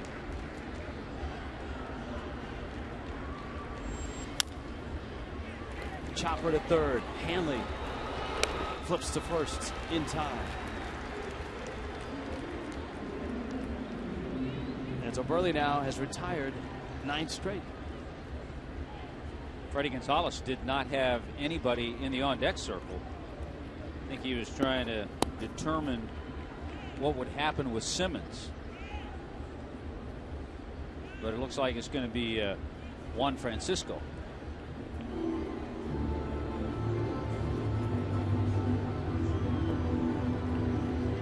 Hayes out to talk with Burley. Take a look at Francisco as he gets loose. Tico brings you the National League East standings. With Washington's loss, the Marlins climb within a game and a half, and the Mets, with that win, they're a game and a half, and so are the Braves. So the winner of this ball game will have sole possession of second place. And I think important to try to salvage this game of this series, because then it begins that stretch of 12 games against Tampa and the Red Sox. Red Sox a much better team right now than they were in the month of April. The Rays certainly have been playing well, and especially without Evan Longoria. The fact that the Rays are where they are without Longoria, a testament to Joe Madden and the rest of that bunch in St. Pete. Francisco swings and misses. I wonder what kind of fashion statement the Rays will make on their trip from New York, where they're playing right now, and have a 3-1 lead, by the way, down to South Florida. Normally, when the Rays come to Miami, it's all white, sort of the Miami Vice ode to.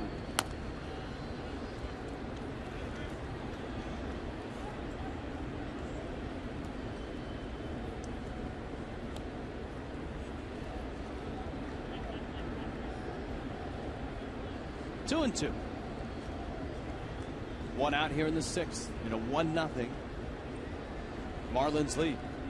Burley's breaking ball is popped up. Hanley's calling. Reyes is trailing.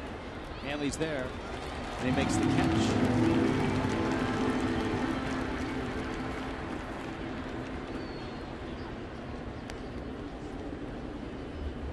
I guess the other thing to ask would be, if the Marlins win this game tonight, looks like Chad Durbin is going to come in, will they continue with the red-orange hats? Well, the Fish haven't been too superstitious this year. They've mixed and matched colors and uniform tops, but you never know. I think there are some real interesting questions to be asked and answered. With Austin Kearns close to being ready to go, he had been hit in the elbow in a rehab game. The hamstring sounds like it's ready to go. I think he's been in 3 games so far for Jupiter, but he's ready, just about ready to come off. And here he is. So yeah, I would say with him being here, he's ready to come off, and when he does, then obviously that bodes the question, who goes? And when do the Marlins call Gabby Sanchez back up, if they are going to call Gabby Sanchez back up? And the Marlins, by the way, will see a lefty in that Tampa Bay series in the middle game, Matt Moore. Yeah, they won't see David Price, but Moore's pretty darn good too. That one right back up the box. Burley hits the deck, and Bourne with a 2-out single. Now Burley picked him off all the way back in the 1st inning. So you know that Bourne has filed that away, and I believe when he got picked off, remember, it was a 1-3-6. He went on first movement, and Logan Morrison threw him out at second base. So that breaks a string of 10 consecutive hitters retired by Mark Burley. Martin Prado has flied out a couple times. Because I'm with you, if you take a look back at the first inning. There goes Bourne. Good step inside by Lomo with a nice throw. You've got to do everything just right to get a speedster like Bourne if he goes on first move. Pitch misses for ball one. I'm with you in that as the Marlins make moves over the next couple of days, you don't necessarily move the pieces back that you just brought up in Ruggiano and Solano, because those are two guys that are actually having good at bats and playing pretty well. Now it might be easier transaction wise in terms of options and contracts. Sometimes that is, and that's the frustrating part for particular players every once in a while.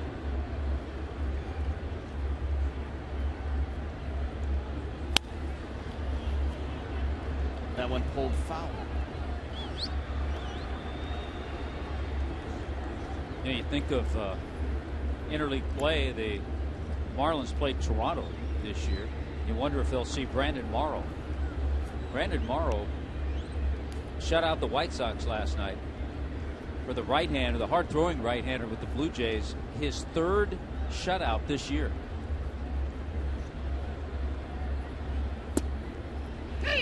Brandon Morrow drafted ahead of Tim Lincecum by Seattle, and they turned him into a closer, and they didn't quite like the results, and they traded him to Toronto for Brandon Lee, who was a closer, though I don't think he's closing for Seattle now. That ball's hit well. Left field, deep. It is gone. Martin Prado gives the Braves a lead with a 2-run shot against Mark Burley. For Prado, just his 4th of the season.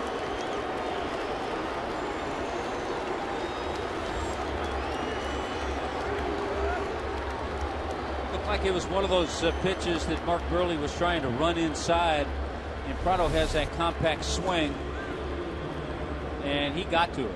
Not in quite far enough, and just enough into the bullpen. Here is Brian McCann.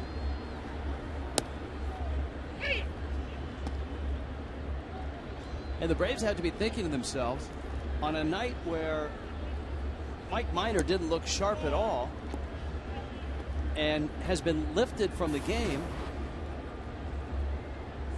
he could get the win in this ball game.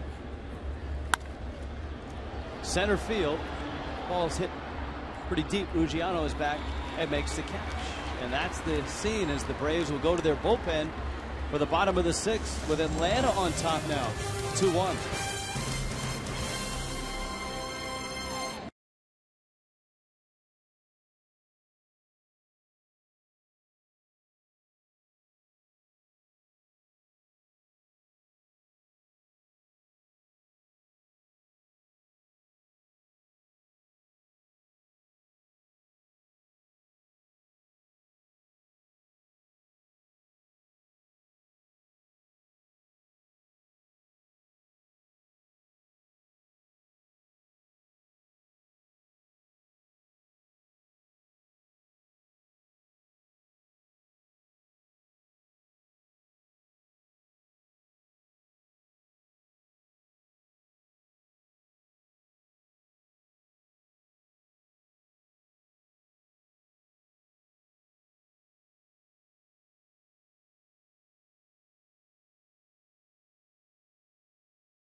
Baseball's greatest stars battle for home field advantage in the Fall Classic.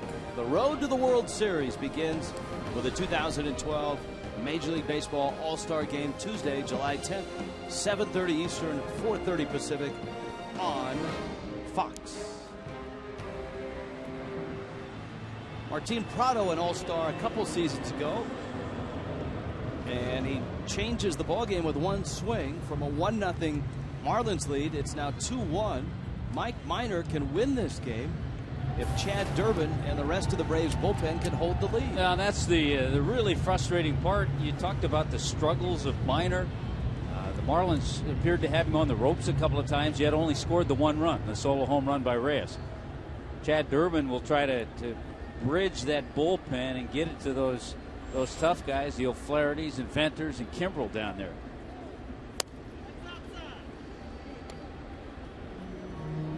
Logan Morrison, the first to face Durbin. Donovan Solano and Brett Hayes right behind him. The Marlins lineup stacked with right-handed bats, save Morrison, and so there are some left-handed options on that bench.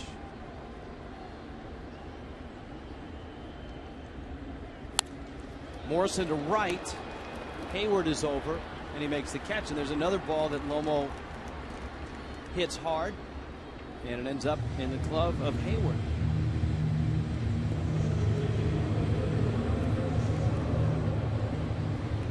Now Donovan Solano, who has popped out and has doubled.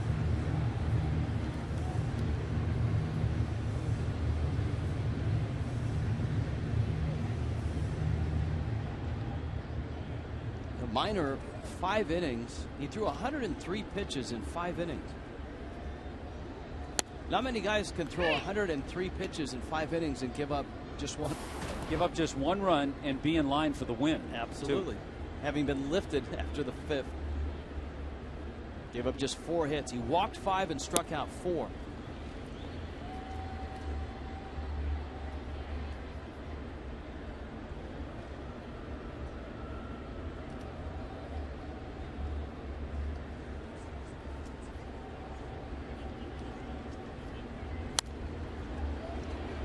Breaking ball. And Solano stays alive. Tune in to watch Heat Live post game after every white hot playoff game. Brought to you by Seminole Hard Rock Hotel and Casino. Here's the 0-2.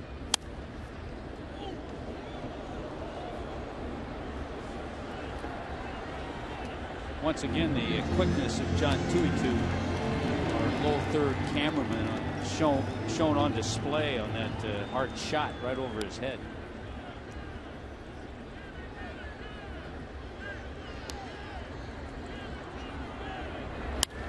Solano drives that one left center field. That's deep. Diaz is back. That's off the wall. Keep him in the lineup somewhere. He's digging and holding. He thought about third, holds on to second, and Solano has his second double of the night. He's a spark, and he just hasn't stopped.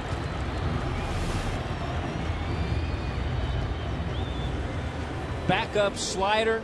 He's all over it, and he really fooled Diaz. That ball jumped a lot further than Diaz thought it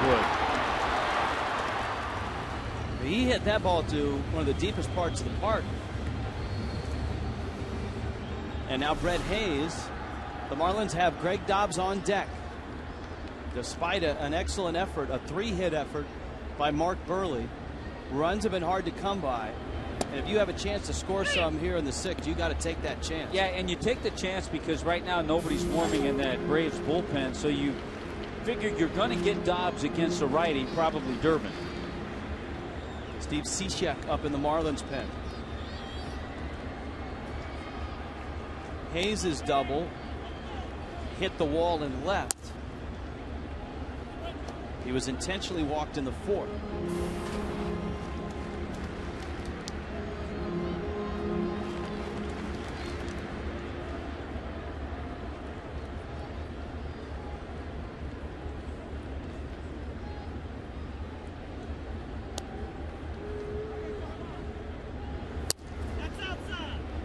Donovan Solano now as a big leaguer is 7 for 14. I don't think he's going back. You may have to hold me back if he goes back.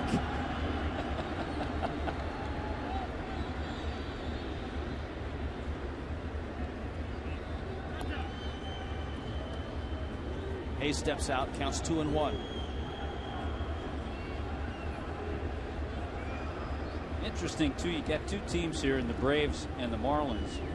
Neither has played well against the National League East. Marlins came into this game 9-12 against the East. The Braves 7-11 against the East.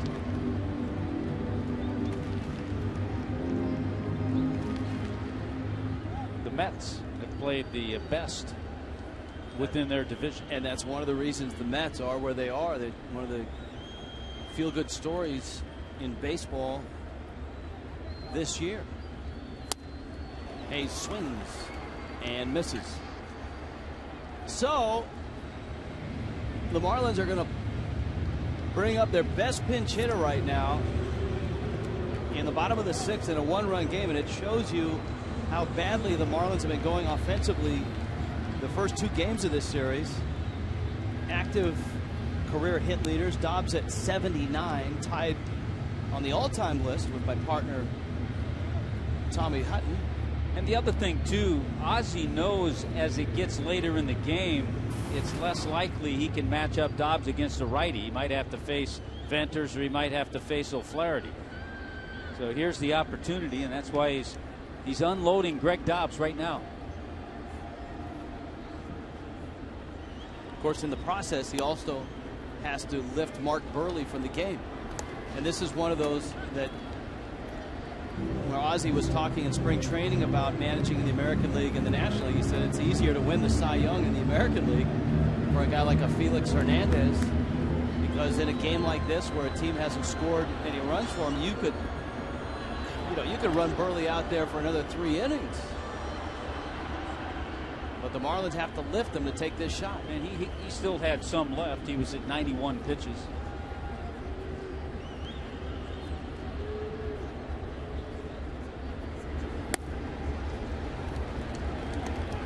Durbin being cautious with Dobbs.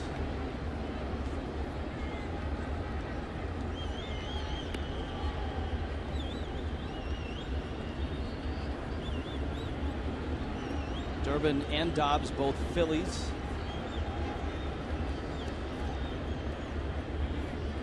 Durbin went to spring training with the Nationals. It's a strike.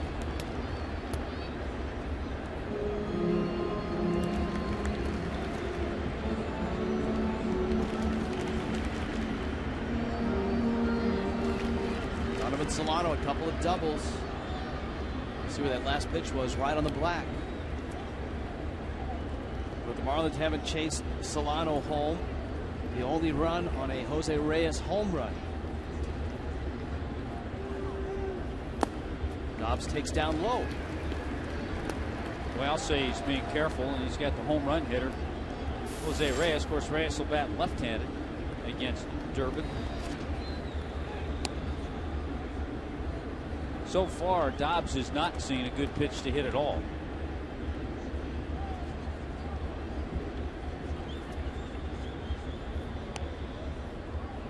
The 3-1. And Dobbs may have gone out of the zone there. Count now 3-2. Yeah, even that, a fastball he got, but down and away, borderline. The Burley's line, 6 innings, a scant 3 hits, but both of the runs coming on the Martin Prado home run. A walk and 3 strikeouts.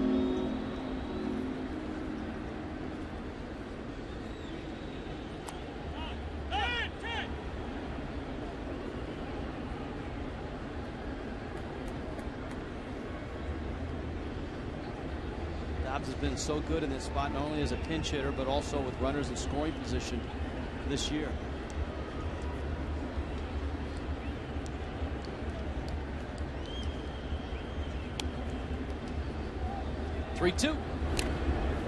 inside, just clipped his bat. That's that cutter, hard cutter that Durbin throws.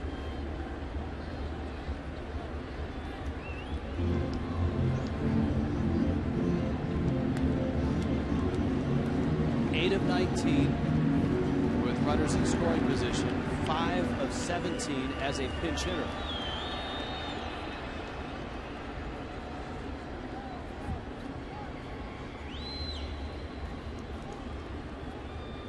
Breaking ball, Dobbs to left, and Diaz has it lined up, and he makes the catch. And the Marlins leave another out there in scoring position. It is 2-1 Atlanta.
Marlins haven't hit much. When they've had opportunities, they haven't hit at all. A solo homer by Jose Reyes. Martin Prado popped a 2-run homer in the top of the 6th inning. Those were the only runs that Mark Burley gave up. And if you had just watched the pitching performance of Mike Minor and Mark Burley, as you see Greg Dobbs out in left field, Steve Cishek is into the ball game. If you'd watched the performances from Minor and Burley, you would swear that Burley has a chance to win this game and not Minor, but the roles are reversed. Burley's on the hook for the loss. Minor could get the win. Steve Cishek out of the pen. Well, it's a reoccurring theme, almost a reoccurring nightmare. The Marlins tonight 0 for 7 with runners in scoring position. They've left 8 on base. So it's up to Steve Cishek now to just keep it this way and hope the offense can come alive a little bit. Dan Uggla, and then Matt Diaz and Jason Hayward. 7th inning in Miami, 2-1 Braves. And Cishek steps into the ball game. The youngster out of Massachusetts. Parts of 2 years with the Fish. And has been outstanding wherever the Marlins have put him. And Ozzie Guillen has put him in a lot of different spots. And I think Rich really establishing himself as a quality man out of a bullpen in many different roles, as you just said. Last year an ERA of 2.44, made 48 appearances. He's going to blow past that at this pace. This is appearance number 25. No swing, says Adrian Johnson. And Cishek's ERA about half of what it was last year. He's at 1.14. His teammate Heath Bell openly lobbying for Cishek to get consideration for the National League All-Star team. Middle relievers do make the All-Star team. Sometimes they make them in bunches. 2 or 3 guys will make it. Sometimes it's exclusively closers and starters. 2-2.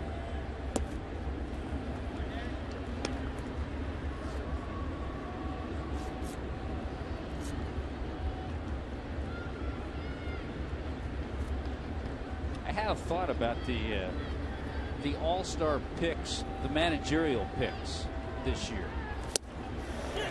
Douglas swings and misses. See if you agree or disagree on this, Rich. Tony La Russa is going to manage the National League All-Star team. Normally, Tony would be focusing on his club, the Cardinals, and maybe not see everybody. But now that he's retired, I'm sure he watches a lot of baseball and has, I think, a better idea to choose and select in his managerial picks. I think to Major League Baseball's credit, over the last 3-4 years, they've also taken a lot of the pressure off of a manager with the player vote.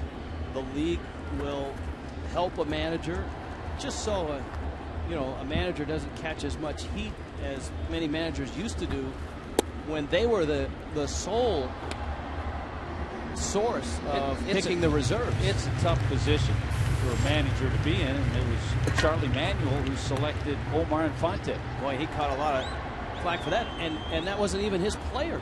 It was from a rival team, but it had just come after a lot of talk and dialogue from both baseball and fans in that they want the All-Star game to matter. Home field advantage was at stake. You should choose your roster with guys that you could help.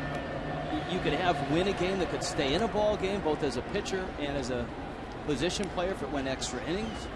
And Charlie said, well, then it made a lot of sense to choose Infante, who was a super utility guy with the Braves.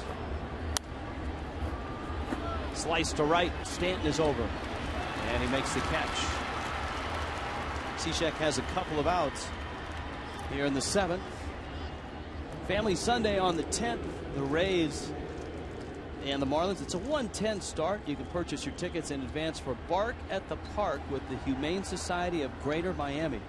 And kids will get an Emilio Bonifacio Loviste t-shirt and run the bases after the game in the Diamond Dash.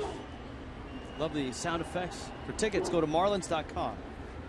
And the proceeds for the tickets for Bark at the Park, of course, always benefit the Humane Society. Marlins used to get a terrific turnout at the old football stadium. I can remember totals of about 1,700 dogs on one night. Craig is usually on the spot with plenty of interviews. We usually get great shots of our favorites, the Dachshunds wearing the ice cream batting helmet, all cleaned out, of course. That ball's hit a long way to center field. That's deep. Ruggiano is back, looking up. It is gone. Wow. One of the longest we've seen hit to center. We saw Hanley Ramirez go up there, and now Jason Hayward plants one up there.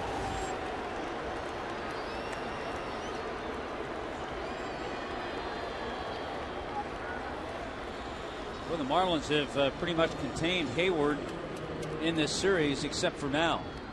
And that pitch looked like it was out over the plate.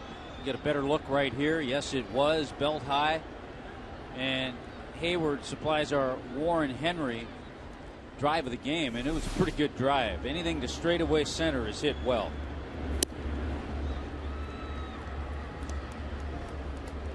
Hinske swings and misses. So Hayward, 7th homer. And all the runs tonight have scored on home runs. Braves have hit a couple. Marlins have a solo shot from Reyes.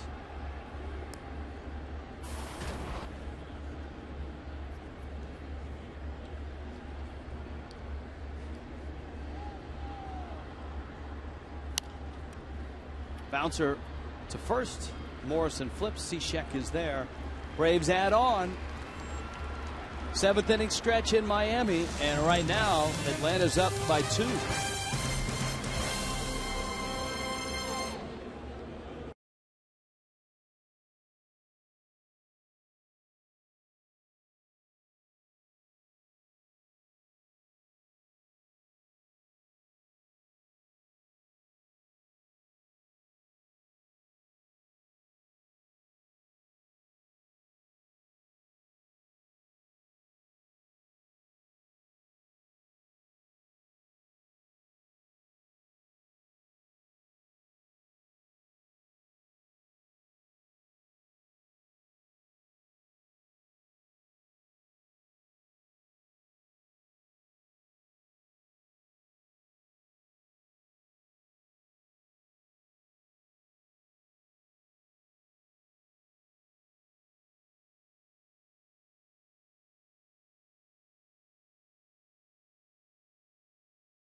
Marlins were trailing late, and they had to deal with a three-headed monster. It was Venters, O'Flaherty, and in the ninth, Rookie of the Year, Craig Kimbrell.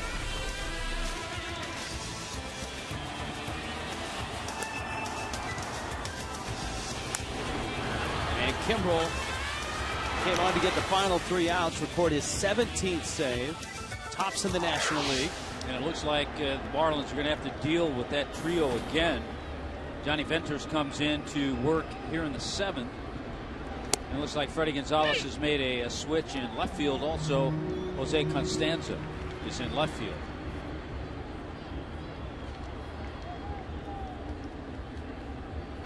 Breaking ball misses down low.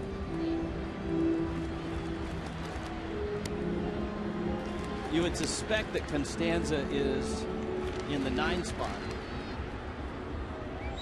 And that would put the pitcher up in the 5 spot where Diaz was. Reyes takes high. Now Reyes homered from this side of the plate. That was in the 5th. That was against Mike Minor.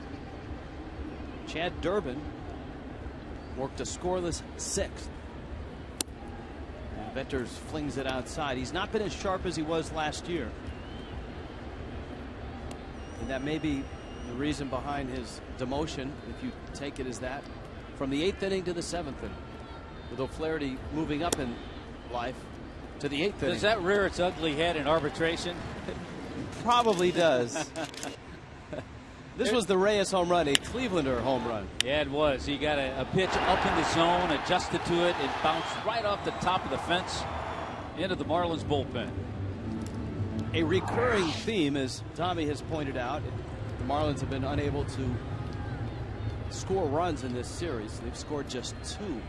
This is game 3, and it's deep at the bottom of the 7th, but they have had runners on, and they've got a runner on here, and Venters misses his first pitch to Omar Infante. And now's the time to make Johnny Venters work. He had trouble throwing strikes to Reyes. He's missed with the first pitch to Infante.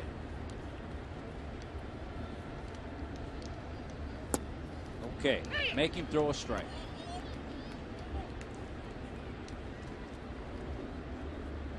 Ball and a strike. Venters is 27 out of Pikesville, Kentucky.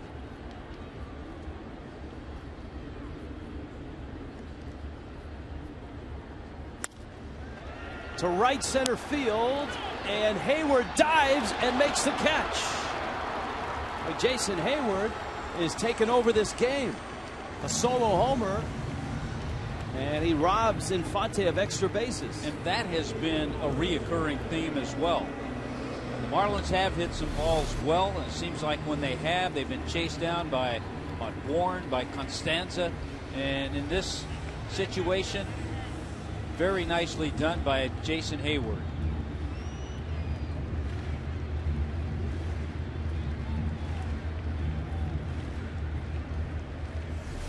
Hanley Ramirez now has walked twice and bounced out, with Reyes at first. Sharp ground ball, diving stop, Simmons out there, relay Ugla. Whoa, what a double play. Simmons to Ugla. Hinsky a tumbling catch at first. And the Braves turn a beaut of a double play for Johnny Venters. It is 3-1 Atlanta.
looking for win number 7. And we've got the game for you, 6:30 for Marlins Live here at Marlins Park.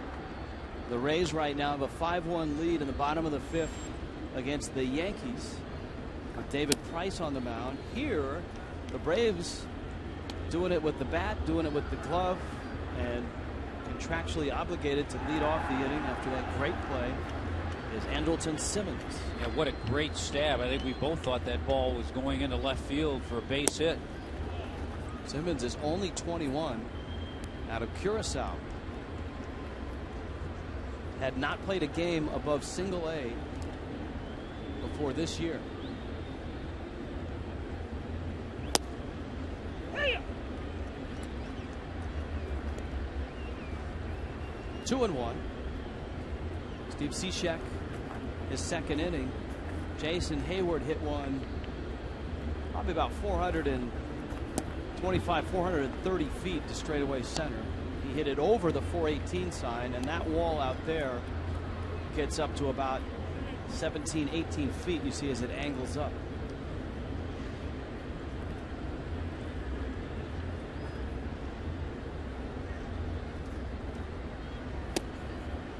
Cishek loses it.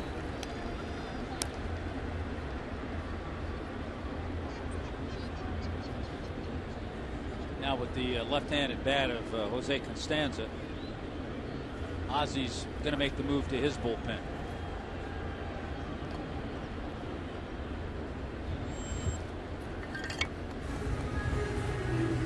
So Ozzy takes the ball. Cishek exits. Randy Choate trots in, and this would be a Jose Cuervo call to the bullpen.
Start playing some more home games, but they lead all of baseball with 19 road wins. And the Braves have played more road games than anybody in the National League, just 23 home games so far. They'll go home after this series for a 9-game homestand against Toronto, the Yankees, and the Orioles. Marlins have the Rays and the Red Sox coming in.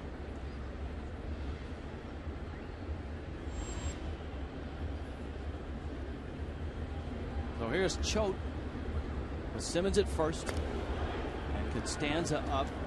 You would expect Constanza would be trying to move the runner. Now you have the back-to-back lefties, the speedsters, Constanza and then Bourne.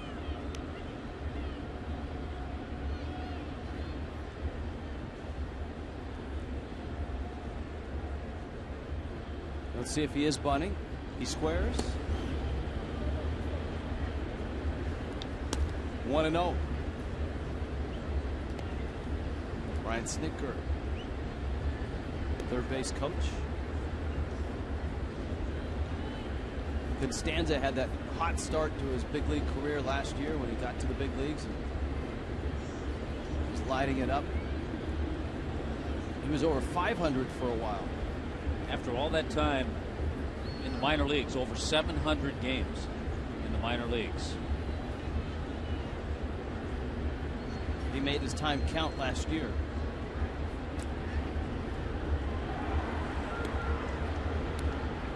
Yeah, he made his Major League debut against the Marlins.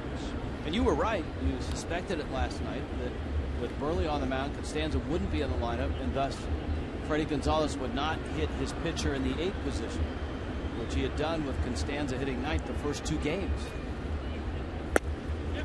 Tries to bunt and misses. It's 1-1. Yeah, I think in talking with Freddie, the reason he does that is because he wants the back-to-back speedy guys, Constanza and Bourne. As Tony La Russa used to reason, you'd rather jumpstart the front of the lineup, and La Russa did it a lot in trying to get more at bats for Albert Pujols with runners in scoring position. Try to get more guys on in front of Pujols.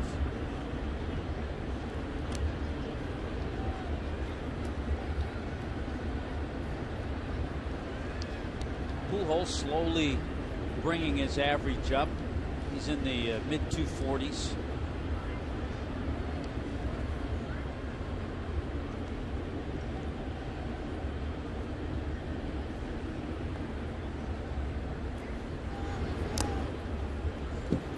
Got a piece of it, and it's back to the screen. The Phillies lost to the Dodgers 8-3. The Dodgers swept the Phillies in Philadelphia in a 4-game series. Aaron Harang beating Cole Hamels. Second straight loss for Hamels. We've talked about the Mets beating the Nationals 3-1, and R.A. Dickey is now 9-1. Chien-Ming Wang tasted defeat. He is 1-2. Why don't you just start the All-Star game with Dickey and close it with Aroldis Chapman? That's it. It's a pretty good contrast.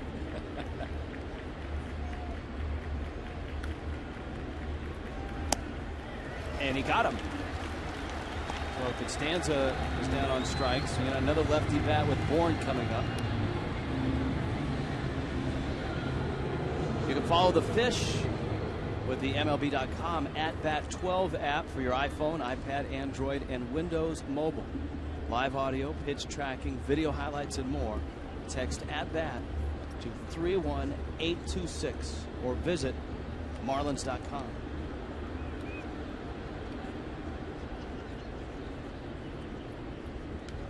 Bourne has walked and singled. He singled in front of Martin Prado, who homered. And that really was the game-changing swing in this ballgame. Burley was cruising. He had retired 10 in a row. He had 2 outs in the 6th. Bourne singled. He had a liner over Burley's head into center field. And then Prado got his bat around on an inside fastball and he yanked it out down the left field line. And it went from 1-0 Marlins to 2-1 Braves. Hayward has added a solo shot. 0-1 on Bourne. Be interesting to see if the Braves sign Michael Bourne to a long-term contract. This is his last year of arbitration before he becomes eligible for free agency. I'll tell you what, he sure seems like a good fit in their lineup and with their ball club. Not only filling the role as a leadoff man, but a center fielder. Well, as we talked about earlier in the telecast, he's a guy that, you know, he came up with Philadelphia, and even in his first year with Houston, everybody said if he could just figure it out how to get on base at a 350, 360 clip and hit close to 300, the guy's going to steal 55, 60 bases, and Bourne has done that. He's got 3 stolen base titles. He stole 61 bases last year, and that was his 3rd stolen base titles. That was the best in all of the big leagues. He's won 2 Gold Gloves and played on a dynamite Little League team in Humble, Texas. Yeah, that was Carl Crawford. That was a crazy team. Carl Crawford and Michael Bourne. You think they weren't stealing bases then? Of course, in Little League, you can't leave until the pitch comes across the plate. But yeah, they still stole. Actually, it was Michael Bourne's dad who coached that team, too. Right now, Ryan Webb getting ready for a possible matchup with Dan Ugler. I still think Choate would stay in to pitch to Prado because you have McCann next. 1-1.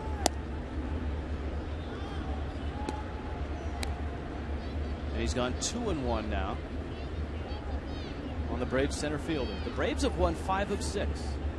And that comes on the heels of an 8-game losing skid. The Braves were living the high life. But on May 21st, they started a stretch where they lost 8 in a row. Again to center. And again a base hit by Bourne. He's been on base 3 times. He's got a pair of hits. Now, you'd like to have left him in, but you've got Prado in a spot where he can do damage because you've got a runner in scoring position and Bourne behind him with speed. And so I think Ozzy's thinking is here, you can't afford to leave him in to face Prado. I think with a man at first, he might have had that luxury to leave Choate in the game, but not the case now with a couple of runners on. 3-1 Atlanta.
Prado went and did this. A 2-run homer that just snuck out down the left field line.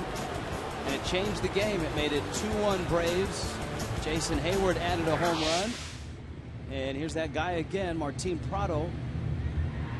And now, 1 out in the 8th. Ryan Webb out of the bullpen.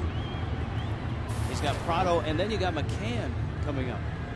You know, Ryan Webb has done a nice job in some sporadic use. You know, the last time he pitched was in Philadelphia about 6 days ago, and it seems like he's had periods of time where he hasn't had consistent outings, but when he's come in, he's thrown that live heavy sinker in the mid-90s.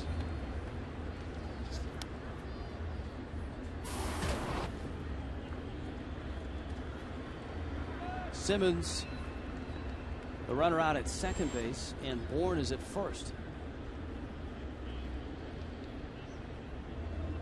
And Webb testing the 21-year-old rookie out at second. Braves shortstop. And certainly pretty good speed out there between Simmons and Bourne.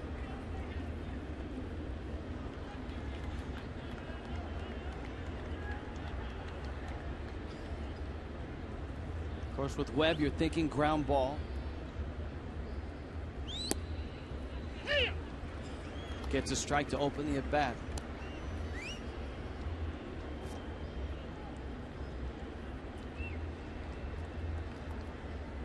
Giants won again, beating the Padres 8-3. The Giants are now 33-25. Since the Marlins left them, the Giants have gotten hot. And since the Marlins left them, the Padres have not. 19-39 are the Padres. Melky Cabrera only had 1 hit. Ryan Theriot had 4. He was 4 for 5. San Diego's 20 under.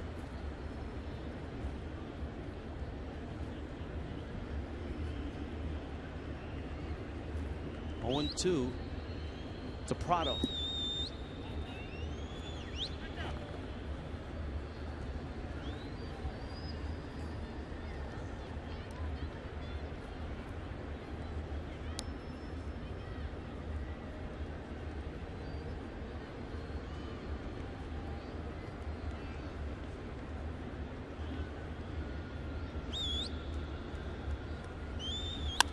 Breaking ball lined into center field. That's a base hit. Here comes Simmons, and he's going to score. Ruggiano's throw, a strong one. Bourne holds at second, but Prado has now driven in 3 of the 4 Atlanta runs.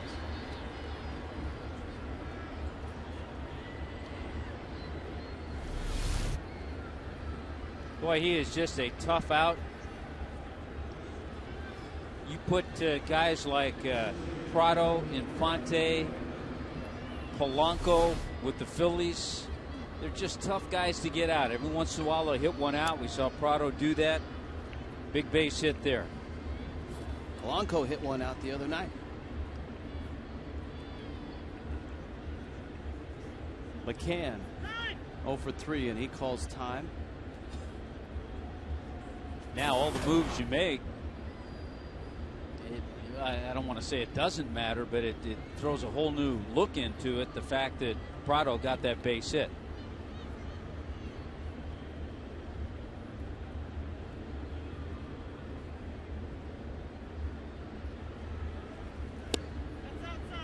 Webb facing McCann. The count is 1-0. An inning such as this one is one that the Marlins haven't been able to put together. It's good for concessions, but not so good on a manager, a pitching coach, especially after watching Mark Burley sail through the first 6 innings of this ball game. Now Ryan Webb better pause and take a look at Bourne, because he almost took off. He was timing Webb. Now he has to pause and at least give him one look at second base.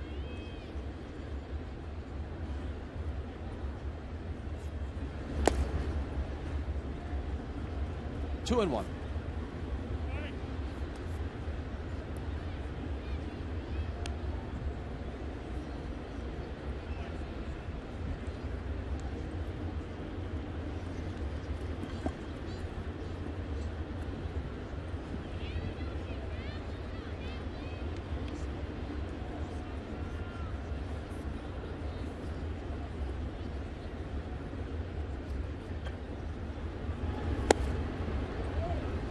Webb right now is falling behind Brian McCann, 3-1.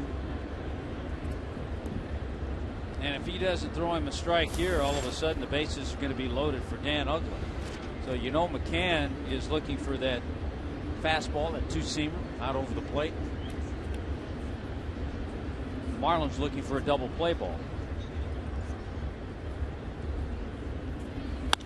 McCann got it, and he drills it. Right center deep. Ruggiano back at the track. Makes the catch. Both runners tag. Prado will stop, though. A strong throw from Ruggiano.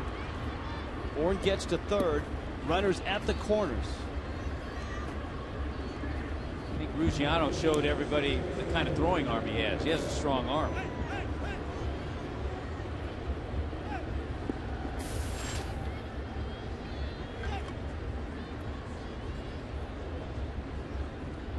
So here is Uggla. It's 4-1 Atlanta. The Braves got 2 in the 6th. Single run in the 7th. Another run here in the 8th.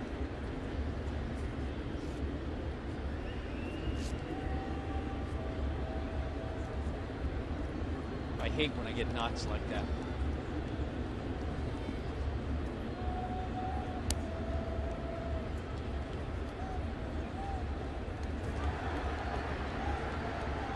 Uglin 0 for 3 night with a couple of strikeouts. Well, McCann hit that ball a long way. Uglin takes a strike.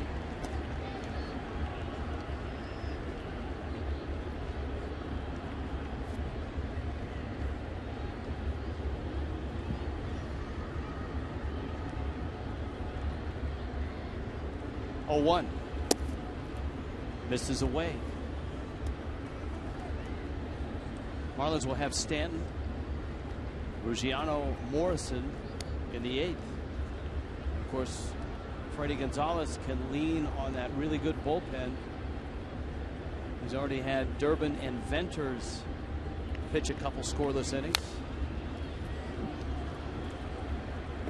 Of course, he's got Craig Kimbrell if indeed he needs him in a save situation for the 9th. And all Kimbrell has done this year is save 17 out of 18.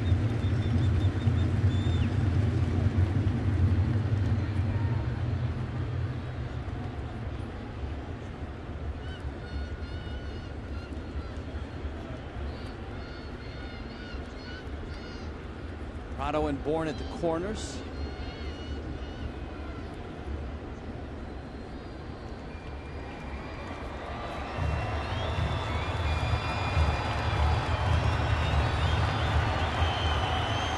And 2.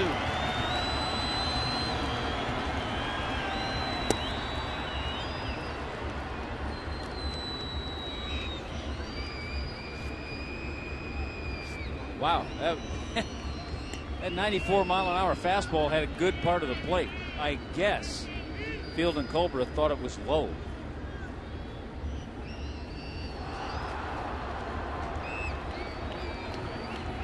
Let's see what he gets. 2-2. Prado's running. Breaking ball. Strike 3 call. Down goes Uglin. Marlins give up another and trail at 4-1.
Report will look at Burley's night. Also look at the Braves long balls, hitting a couple of big homers in this game, and we'll set you up for the Rays series, which starts tomorrow. 3 games right here at Marlins Park. From the set in center field, we go back out to Rich and Tommy. All right, thank you, Craig. Eric O'Flaherty takes over for Johnny Venters. It's been Durbin, Venters, and now O'Flaherty since Mike Minor turned in 5 innings through 103 pitches. Was not sharp, but the Marlins got just 1 run off him. And again, stands to pick up a win if the Braves hold this lead. That's amazing. It's incredible. Giancarlo Stanton, Justin Ruggiano, and Logan Morrison here in the 8th. O'Flaherty's fastball catches the outside corner. A ball and a strike.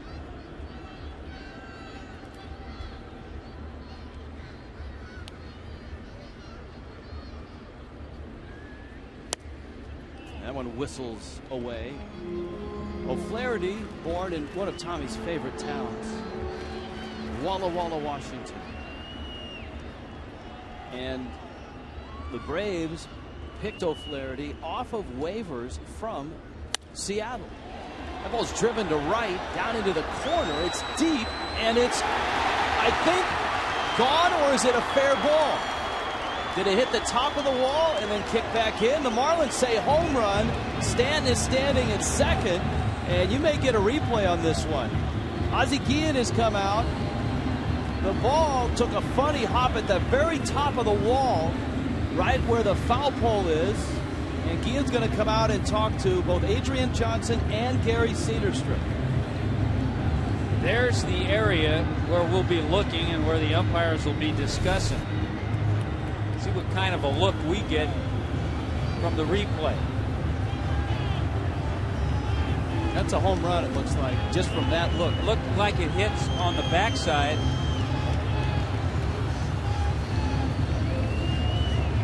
Yes, home run. It hits on the other side, yeah. Yeah, it hits the foul pole. That's a home run, so once they go in and look at it, they'll be able to see that on the replay.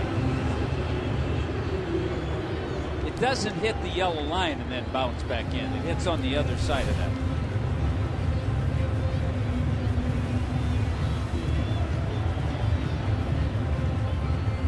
So Stan has to stand at second. The umpires are in taking a look.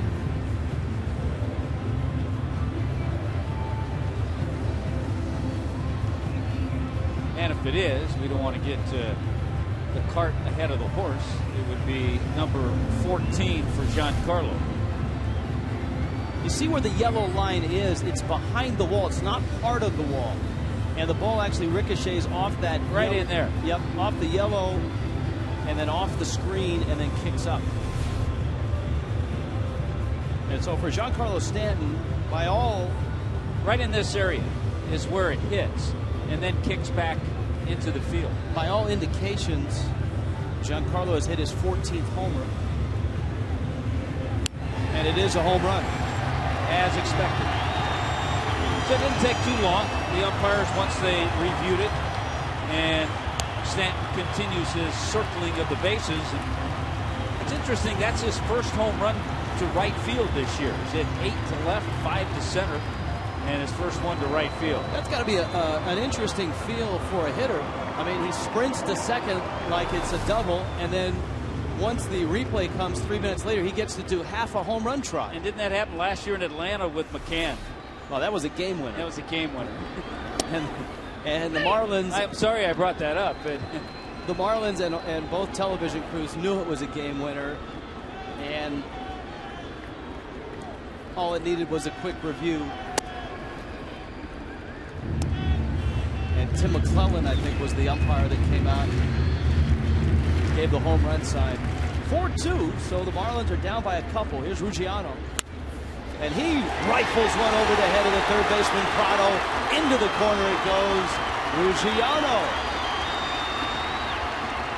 to second with a double. Well, he's had a nice night. He's walked twice. He lined out to center, and now he doubles to left. Well, a couple of guys tonight in Donovan Solano and Justin Ruggiano are saying, I belong here. I'm having good at-bats, and I can help this team.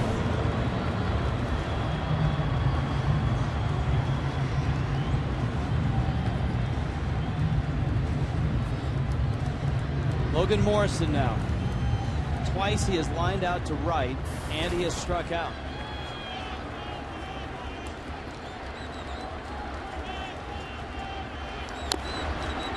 He fouls that one off his foot.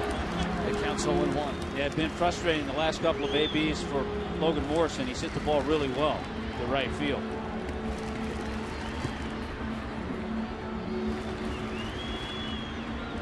The home run by Giancarlo Stanton, a double by Justin Ruggiano.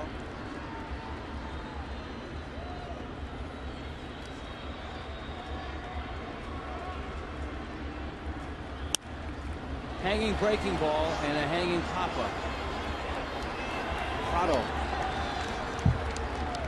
And there's one out.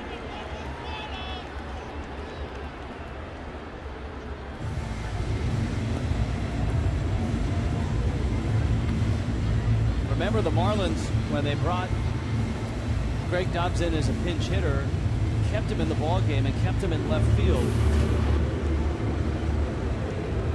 And so here is Donnie Murphy in the pitcher spot. Solano left the game with a couple of doubles. He was 2 for 3. Interesting tonight, the Marlins have 7 hits. 6 of the hits have been extra base hits. 4 doubles, a couple of home runs. And yet they have just 2 runs. 2 solo homers, Reyes and Stanton. O'Flaherty to the plate, and Murphy pokes it foul down the first baseline.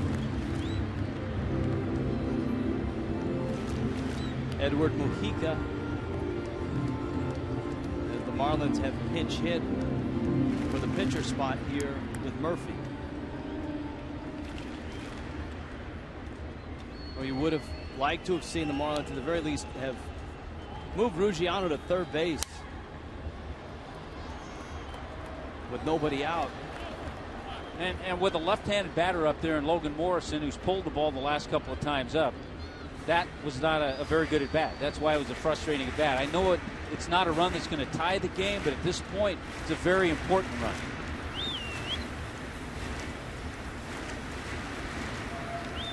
Brett Hayes is on deck. O'Flaherty the third out of the Atlanta pen.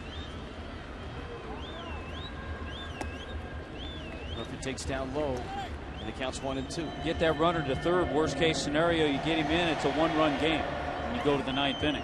And you're going to get Kimbrel in the 9th. Frustrating night for Lomo.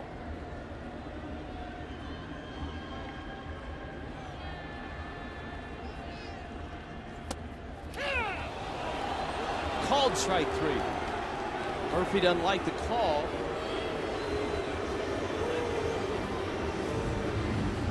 I don't think Ozzie liked it either.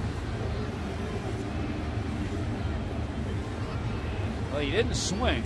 Was it a called strike? I'm not sure if he called it on the swing or the pitch. Had to be on the swing, because that's way out of the zone, isn't it? It wasn't on the swing. Well, you know what? Fox Tracks has it at the knees. Wow. And so I think it was a called strike 3.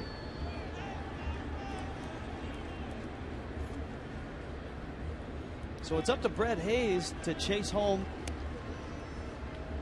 Ruggiano.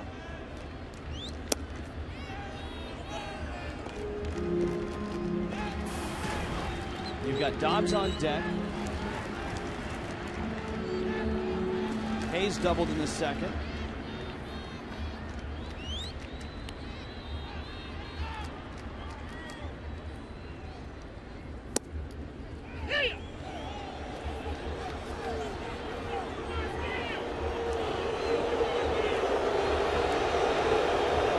Again getting into it with fielding Colbreth.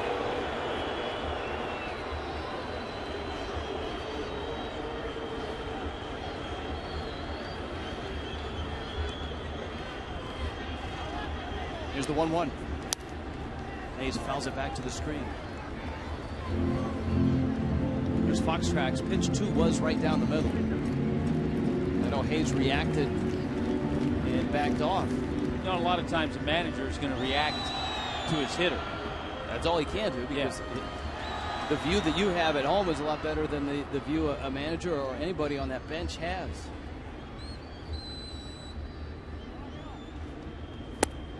And Hayes swings and misses. The Marlins waste that double by Ruggiano. Stanton homers, but it's 4-2 Atlanta going to the 9th.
Home run down the right field line.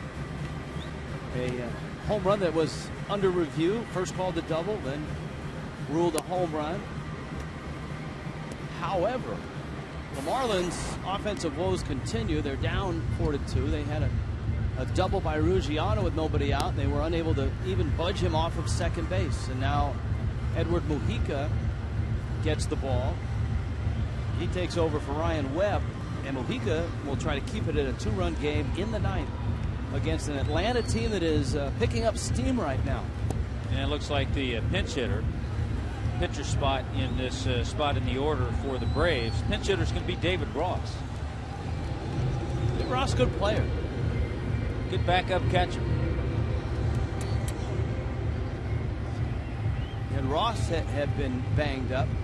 When McCann went down with that bruised knee, he took a fastball when he got crossed up on a sign. Ross had been nursing a leg injury himself.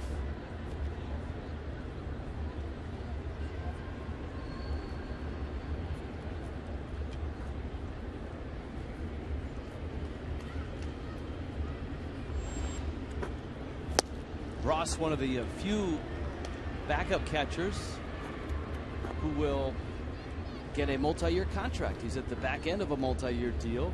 That's how much the Braves think of him, the 35-year-old. I think calls a good game. He has some pop in his bat. He had a year in 06 with Cincinnati when he was a catcher on a little more of a regular basis. He hit 21 home runs. He was a teammate that year of Jeff Konak. Speaking of backup catchers, Ross sends that one to center field, and Ruggiano runs it down. One of our favorite backup catchers had a nice ball game today, and the Dodgers 4-game sweep of the Phillies complete. Let me guess, would that be Matt Trainer? You want to know what Matt Trainer is hitting this year? An even 300. Trainer was 2 for 4 and drove in a run. Cassie Allen, our floor director, always a big fan of Matt Trainer's, and we are too. There's Cassie. Like it.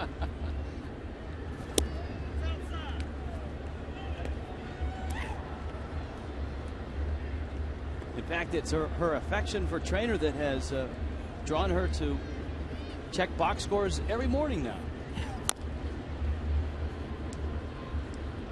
That one fouled off. You want to see an impressive home run? This is an impressive home run.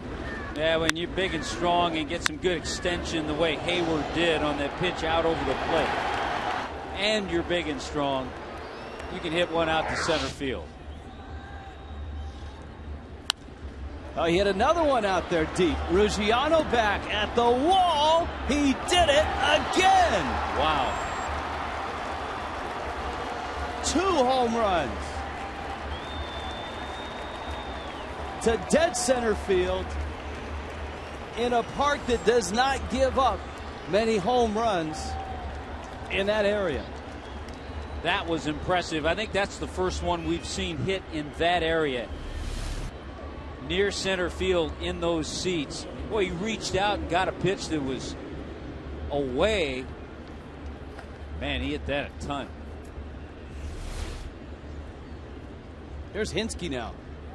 So it's back to a 3-run lead. Just like that. Second multi-homer game for Hayward this year. He hit a couple against the Cubs. No, second in his career, excuse me. I would have guessed this year. It's only his second time in his career he's hit 2 in a game. Well, Hayward, who had the sophomore slump last year with 2 home runs in this ball game, now has 8 on the season. He's driven in 28.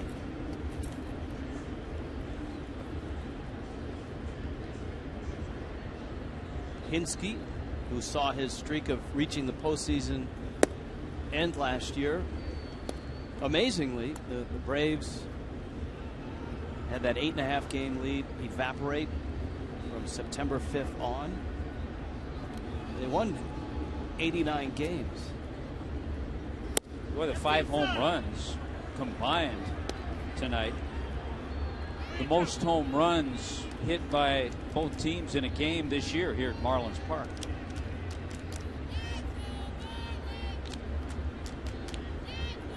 Reyes and Stanton have homered for the Fish.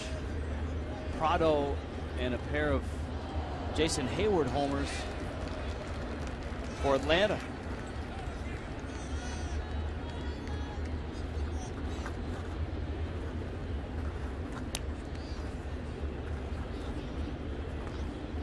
I think Freddie Gonzalez will tell you he likes this park. So will Jason Hayward.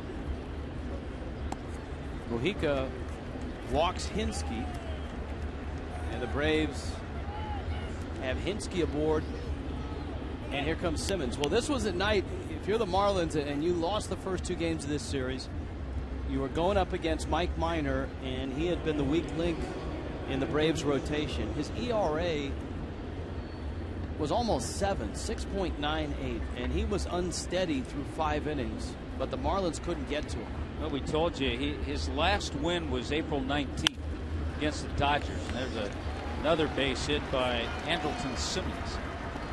Since that win that Minor put together on April 19th, he'd gone 0-3 with an ERA over 9 in 7 starts. It's a cruel game because the Marlins were flying high when they arrived home for this 9-game homestand. Tied for first place in the National League East. They've just taken 2 of 3 in Philly.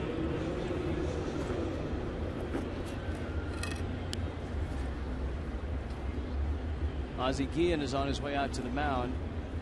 Dan Jennings just got up and is loosening up. Thus, Ozzie is going to take his time. 5-2, Braves on top.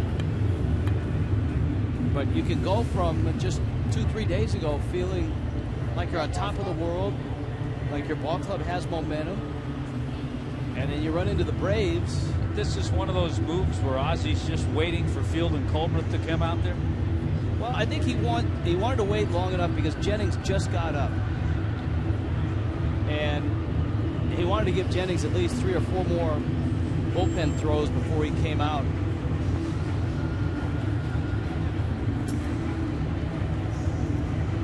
And here comes Jennings in a 5-2 game.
A 1-0 lead, and ever since, the Braves got 2 in the 6th, single runs in the 7th and the 8th, and another here in the 9th on another long home run off the bat of Jason Hayward. And Ozzie again doesn't want to see any more damage, so he lifts Mujica. Mojica faces the 4 hitters here in the 9th. Jennings to face Constanza.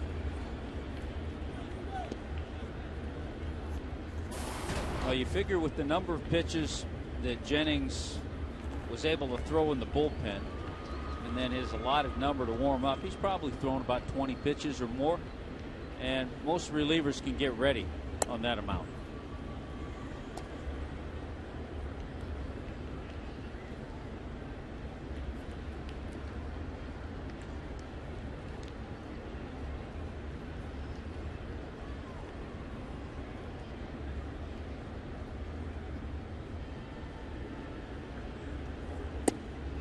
Hey! 2-0 is a strike, and it's 2-1.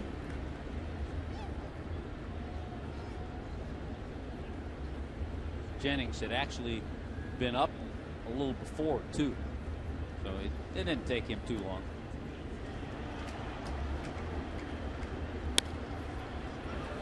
In the hole, Reyes. Infante's turn. Constanza runs well. He's safe at first.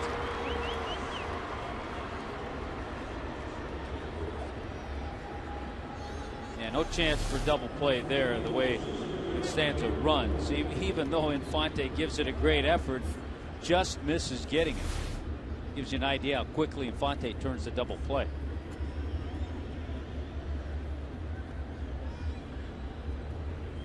So Jennings now will face another lefty and Michael Bourne.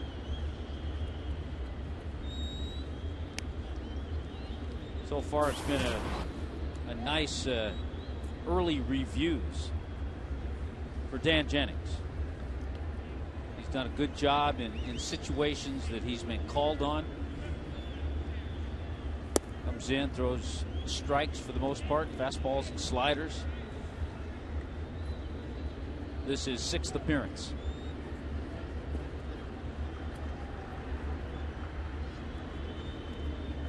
Since being called back up, he has not given up an earned run. And he got a win in the big leagues as well. That was on May 25th. That was the day he was called up against the Giants. He got here about 30 minutes before the game.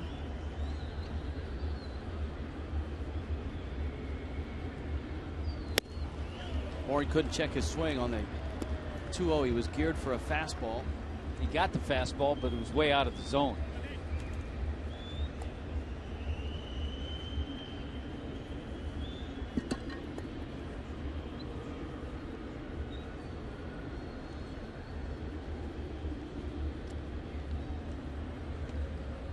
Certainly not the A move with Constanza over there at first. Wouldn't be surprised to see Constanza take off.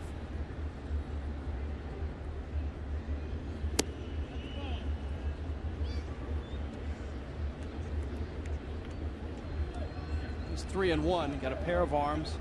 Christian Martinez and Craig Kimbrell. I think it's Martinez if the Braves add on.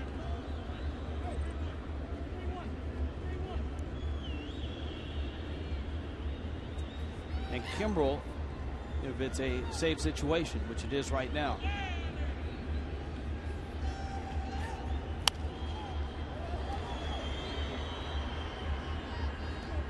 Gets a strike with that fastball. It's 3-2. Well, the Marlins better start scoring soon because they're going to run into a Rays pitching staff, which is very good. They're going to run into the Red Sox, who are vastly improved from their April start. Looks like they might see Beckett and Buchholz first 2 games of that series. Bourne to right field. That's deep. Stanton is back, and that ball is gone. I mean, way gone. Michael Bourne, a career-high 6 home runs this year. Already.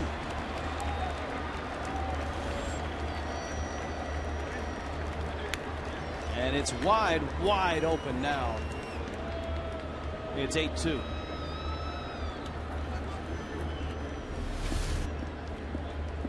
Well, he came with that fastball. Bourne got himself in that fastball count. And, boy, for a guy who's a base stealer and who hits a lot of singles, he had a no-doubter. And called it, his career high 6th home run.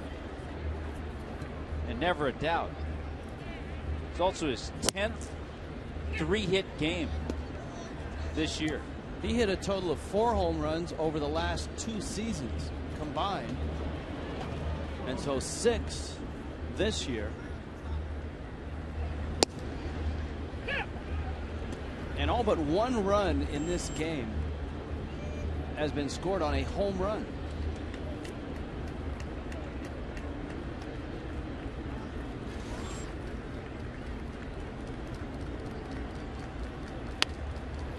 You'd like to say that as the weather has heated up and it's a lot hotter and a lot more humidity in the area than April for sure, that the ball is starting to travel more. Yeah, I kind of thought that would happen, and they've been leaving the roof open until about 4:30. And with the heat and humidity coming into the ballpark, and then once it's closed, obviously a lot of that stays here. The ball's really jumping. Of course, you could say that about the Braves. It hasn't necessarily jumped off the bat of the Marlins in this series. It's 8-2 Atlanta. Point well taken.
At the time too, Tommy, that a lot of what went into Ozzie Guillen's decision was watching his team the last 2 nights. And instead of saying, I'm going to wait until the 8th or the 9th to use Greg Dobbs, it was, hey, I'm using Dobbs here. He had a runner at second base and 2 outs, down a run, and Burley's coming out. Reyes goes after the first pitch and fouls it out of play. Yeah, I think you and I saw that whole situation unfold and totally agreed. Many other situations, you wouldn't see that. You'd see Ozzie leave Burley in the game. Say the Marlins have been scoring runs and maybe had split the first 2 games of the series, and it's a 2-1 game. You're thinking, oh, I'll hang in there with Burley another inning or two and try to get to the Braves later. Well, later has meant more Braves runs since Burley left. Reyes rifles one into right. Dobbs and Reyes open with hits against Christian Martinez. Of course, had the Marlins kept it close, they wouldn't be facing Christian Martinez. Yeah, right now people at home that aren't watching the Heat game are saying, what's happening? All of a sudden they're getting hits. Well, you're right. It would be Craig Kimbrell in the game and not Christian Martinez. And now Roger McDowell is going to get on that phone again. And that's as the Braves look like they're going to win this game, but for Freddie Gonzalez, this is not what he wanted to happen here in the 9th inning, and they have to get Kimbrell up again, who's already heated up once. And by the way, we do appreciate if you are sticking with us. Well, there's always picture-in-picture, or those of you that have 2 or 3 screens at home. Got the apps going.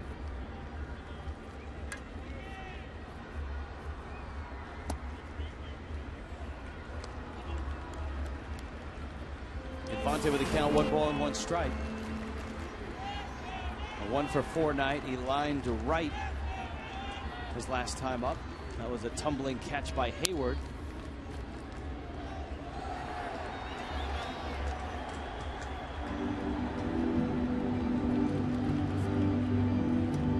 Marlins fans might remember Christian Martinez a little bit in 2009, appeared in 15 games. We always saw him work, had a nice changeup, and I think he's just developed into a guy who works as that long man out of that Braves bullpen.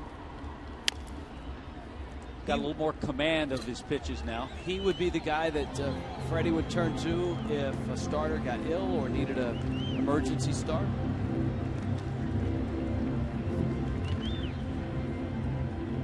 Very quiet, nice young guy.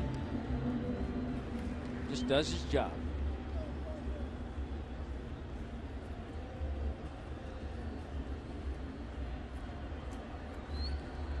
Dobbs at second, Reyes at first.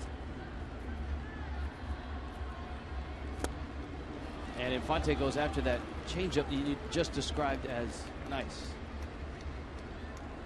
I think Infante would have a different adjective for it. Yeah, it would not be the way you described it.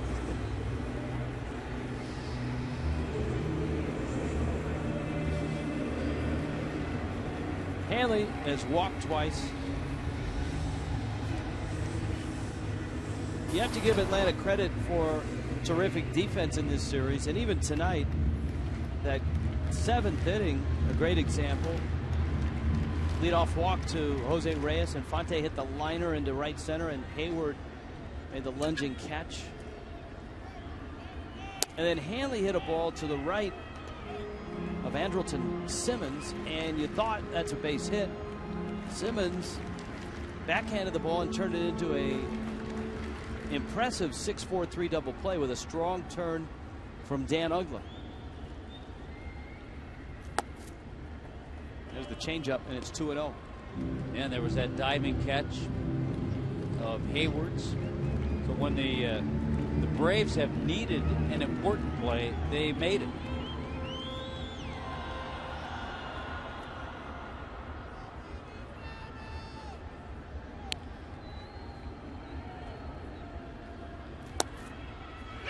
Breaking ball, a strike.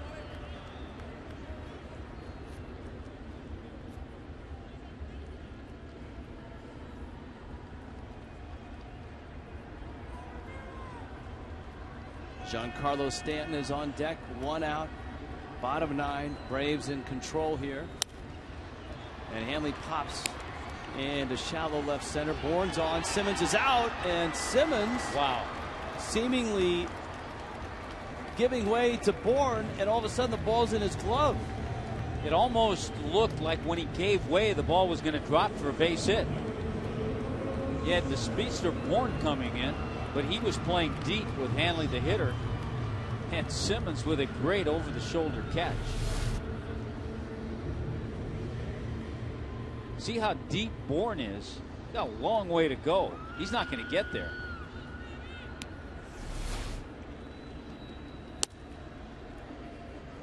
So again, when the Braves have had to make a play, they've made it.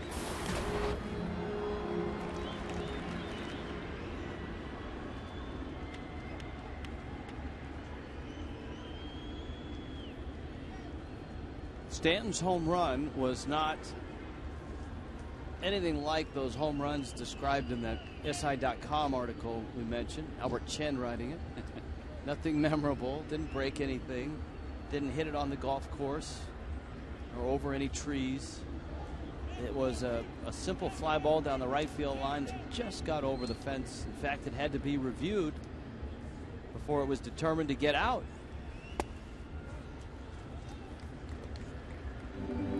Normally, there's no doubt. Let's just put it this way. Giancarlo Stanton does not hit reviewable home runs.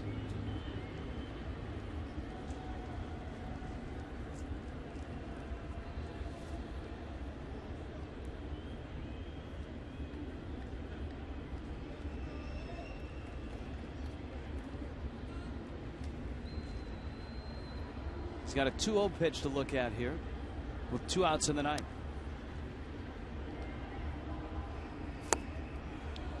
He didn't get the fastball. Yeah, that's amazing. It's a 6-run lead. There are 2 men on, and he didn't get a 2-0 fastball. Well, if you were Christian Martinez, would you throw him a 2-0 fastball? Yeah, because it's a 6-run game. Finally got the fastball. It was out of the zone.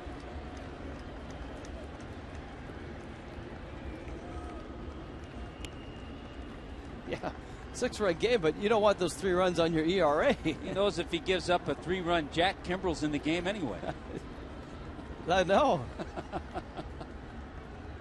So, Tommy, that's the difference. They didn't have arbitration back in the day, did they? Here's the 2-2. Not that he's thinking about it, but, I mean, he's thinking, I don't want to show up on the highlight films as giving up a 500-foot shot. So now he's come back and thrown a couple of fastballs. Let's see if he sticks with it or if he goes back to that changeup. Stanton has struck out twice on off-speed pitches tonight. Changeup. And Stanton went around. Christian Martinez finishes. The Braves have swept the Marlins. And Jason Hayward, a big reason why tonight. Hayward with a couple of mammoth home runs to center field and a terrific catch in right as well. And Atlanta hitting 4 homers, beating the Marlins 8-2, sweeping the Marlins in 3, and heading out of town. Marlins Live, presented by Checkers, is coming up